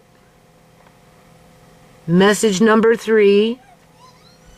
Where's number 4? We'll give you a heart. Message number 2.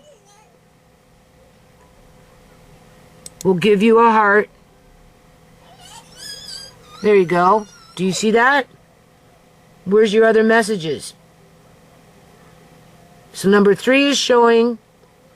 Number 2 is showing. Let me see.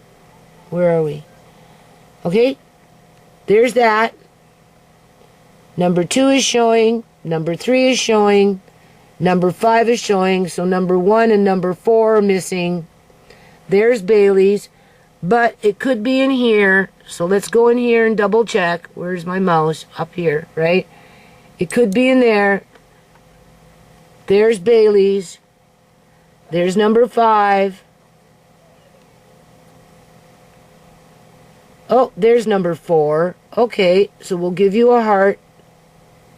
So far, so good. There's number 3. Where am I? Right?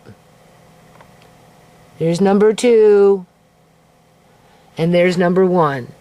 So far, YouTube, and I gave you a heart, so far YouTube has allowed them all to go through, but you can't trust YouTube. So we're going to go to the video itself. So what's the date today? Because just because I see them in my comment section doesn't mean that they're being necessarily posted here. So message 3, okay, there's Bailey's, message 3, message 2, message 5. Oh wow, look at that. Isn't that interesting? Now, it says 6 comments. You just seen me walk you through it. 6 comments. We've got Bailey's. That's 1. We've got this one, number 3. That's 2. We've got this one, number 2. That's 3. And number 5. So what's missing? Number 1 and number 4. So, is it still on the server? Well, here. Why don't we do it this way? We'll come in on here. We'll start fresh. We'll go back to YouTube. Okay? Alright? Now we're going to go to my channel. Alright? There's YouTube Studio. Alright?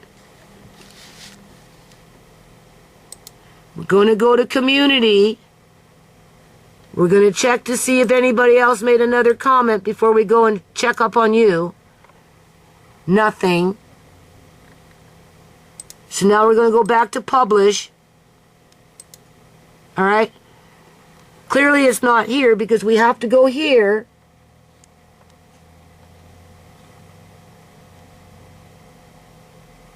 Okay? There's Bailey. Let's see how many is showing here. This is where I can read it. But on the video page, it's been censored out by YouTube. Why? What did you say in those 2 posts that they didn't like? Number 5.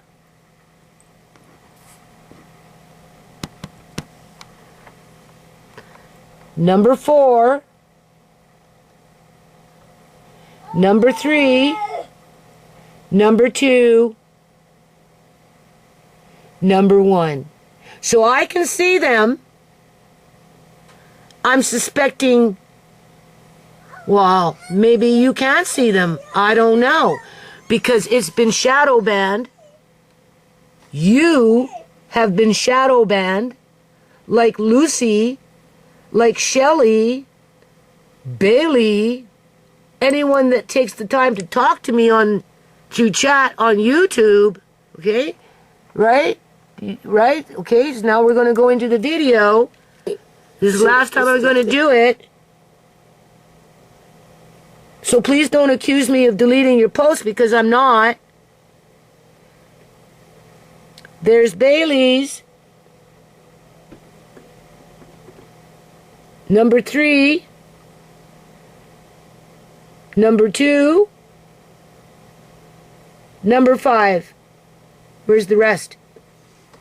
Do you see them? I don't see them. They're not there.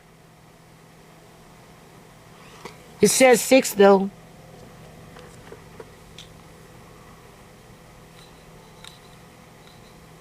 And even if I was to do this, and I'm going to end it on this, even if I was to do this, because I used to do this to solve that problem before, with the other women that I communicate to preserve their right to free speech, outside of being a troll, I'd do backup, and I'd post it as backup, but then YouTube caught wind of what I was doing, and through their source code with their YouTube staff, their source code,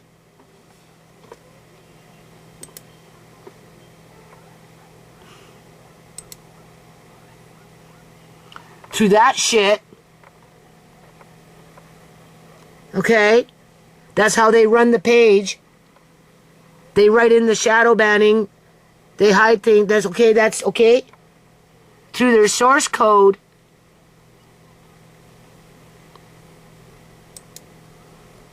that's what they do.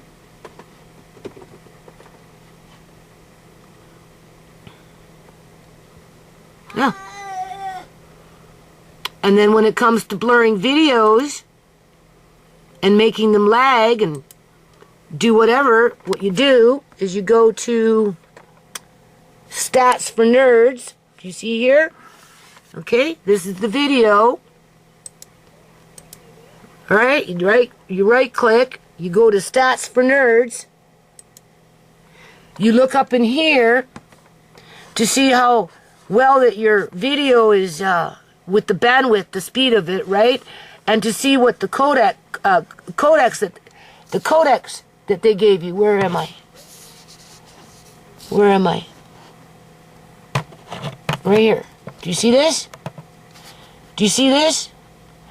That is the lowest codecs with the crappiest bandwidth. Do you understand what I'm saying?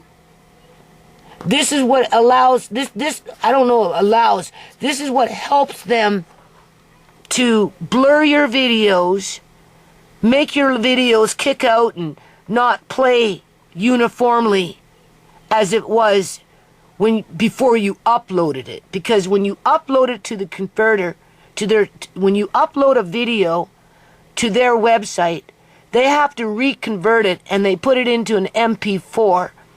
These are being uploaded as a MOV, which is a larger file, to where they want to put it into an MP4, so they have to reconvert it to suit their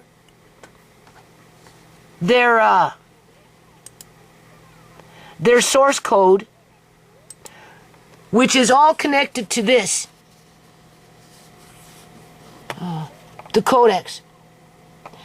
And if you notice the larger channels,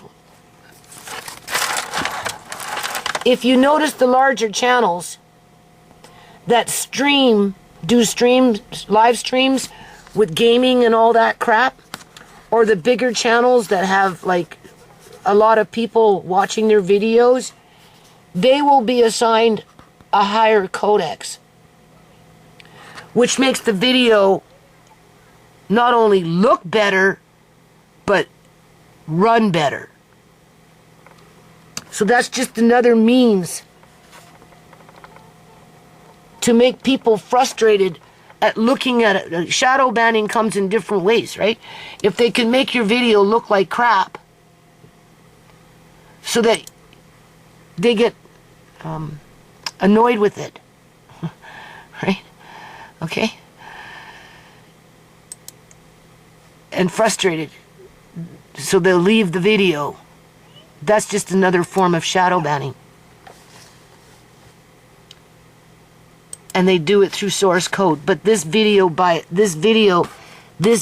itself has been assigned the lower codecs, which allows them to blur the video, darken the video, make the video lag, keep going around and around and around, whatever it is. And then when you take it to the actual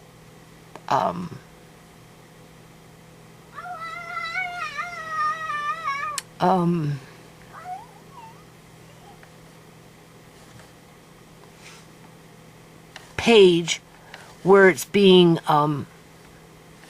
held in the cache system.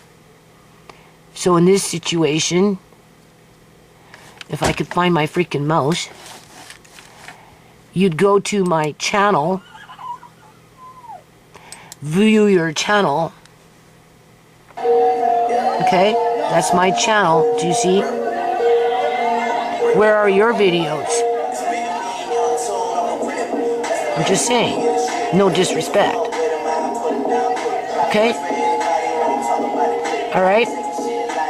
So, right here. Right here. Okay? Videos. Where am I? Yep, there. Videos. Right? This is my most recent video. Take it to source code. Okay, take it to source code.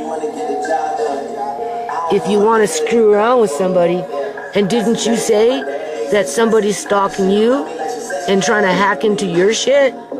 Well, that's how they do it. They hack into Google source code. Right?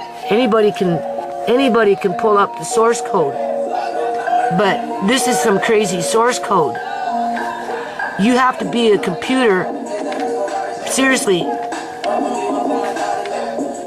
or at least half computer, to manage this source code, because it's not like the old HTML or DML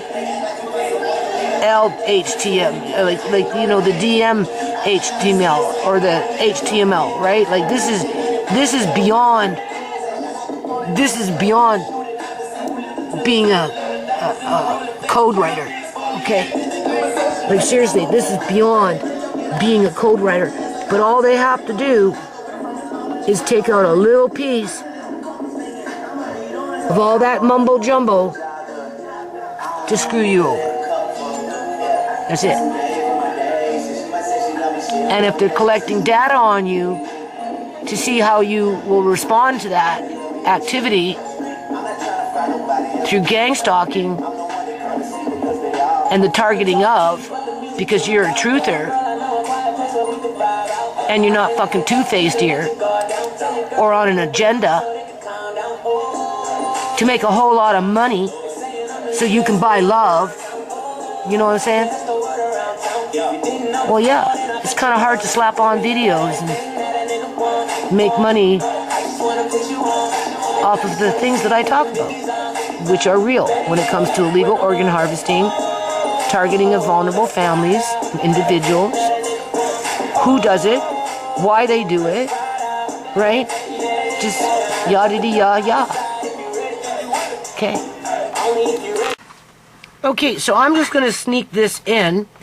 I already got that last little bit there on there. Now I'm going to take the time to show you. This is Canadian Prepper. You can almost say he's a warmonger, because all he ever really talks about, well, is war, what's going on. Not to say that some of the things he doesn't say isn't important, because it is.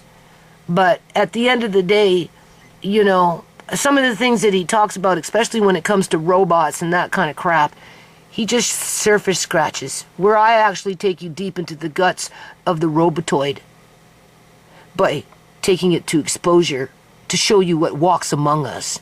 Where this guy likes to put the metallic gears, you know, that type of robot, not the ones with the skin on it, not the ones that look like humans and walk among us, but he'll show you the robots that they're designing in the labs, where they're all nuts and bolts and that kind of thing. That's what I mean by scratches, surface scratching. But because he reports on Ukraine, Russia, what's going on with the United States, with, you know, I suppose NATO or the UK or Germany or whoever's Iran, whoever's warmongering, right? You know, he reports on that as he promotes his business, which is to do with prepping, but that's Andre making Amari's food, understanding what the right texture means for Amari so that he doesn't gag and choke on it. And he's getting really, really good at it. He just needs to get a little more creative at it. And I need to clear out the kitchen more so that we have more counter space so that we can start building in a better meal program. Okay, besides that point. So, because he promotes a business for preppers who are at a, well, I suppose lower middle class to upper middle class, that's his target group, right? Because he's middle class. So that they'll buy his stuff, which is a lot of freeze goods, hunting gear, camping gear, you know, survival gear, that kind of stuff, right? And because I think he's got a lot of followers now, I think he's in the millions. Here's the codecs that YouTube assigns to his videos, which are probably 4K in terms of the more recent technology, which he accomplishes probably through his cell phone, because he talks about his cell phone sometimes blinking out. So he's probably, and you can see, right? You can see the frame of the video. So, you know, it's either a what, 180p, whatever, in terms of frame size, up to a, you know what, and then of course there's different speed and frame rate, whatever. So obviously he's using newer technology through his cell phone to get this, where this camcorder that I use records in 680. I'm just listening. Yeah, you'll be learning all this anyway. But because I'm shadow banned and I'm a nobody, YouTube itself as a server put me at a lower codex where this guy is popular, right? And quite possibly uses a better hardware system for recording. That's his codex. That's the one that brings in clearer resolution, faster speed so that the video doesn't buff as much, doesn't lag as much, right? Is more streamlined because the bandwidth is nice and smooth and straight because of this. Where mine is the other one, AVC, which is the lowest of the low. And then if they want to manipulate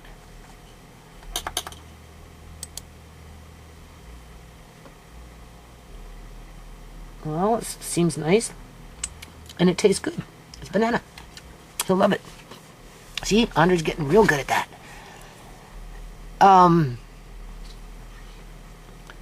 But they don't shadow ban him. And if they did, they wouldn't be doing it from their, like this. It wouldn't be written into this page. It would be written on his home page. This is where they get into your source code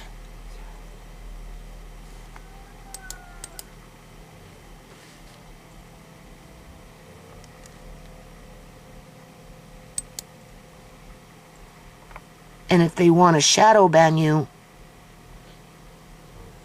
even further outside of an assigned codex, they write it into here.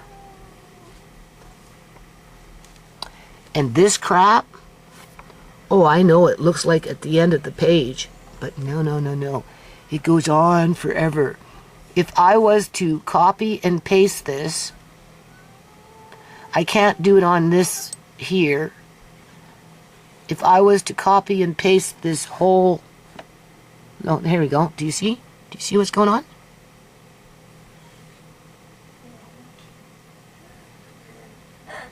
You're watching this, right? Do you honestly think a human could read each and every letter, each and every character, in terms of writing code to run these pages like this? I've written web pages with HTML tags and all that crap. I wasn't very good at it, but I was functional with it. I have a website up, but this is crazy. Do you see this?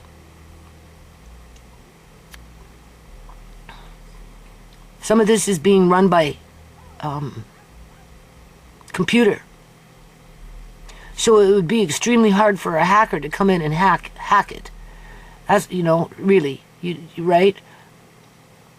Look, it doesn't end. Try and copy and paste all this crap and then put it into an editor. Good luck. I have YouTube's, one day I'll find it and I'll show you. Before they brought in computers to do this kind of crap, and their source code was more generic. I printed out their source code, which I could actually read for the most part, so that I could use it as a template to try and build on my website. Because it's a learning tool for me to be able to write my own source code to build on my website. And I'll tell you right now, it doesn't look anything like this. It's the old HTML and dynamic HTML. Because it was HTML, then they went to dynamic HTML, and then of course you got JavaScript and that kind of crap, right? Look at this. Do you see it ending anytime soon? I don't see it ending. And all it takes is in between here. Where's my finger? There it is. There's a comma. There's that. There's that. There's a comma. Take out that from that. Just that little piece. And that could be enough to make it where you don't get views. Because your video has been pushed way, way to the back.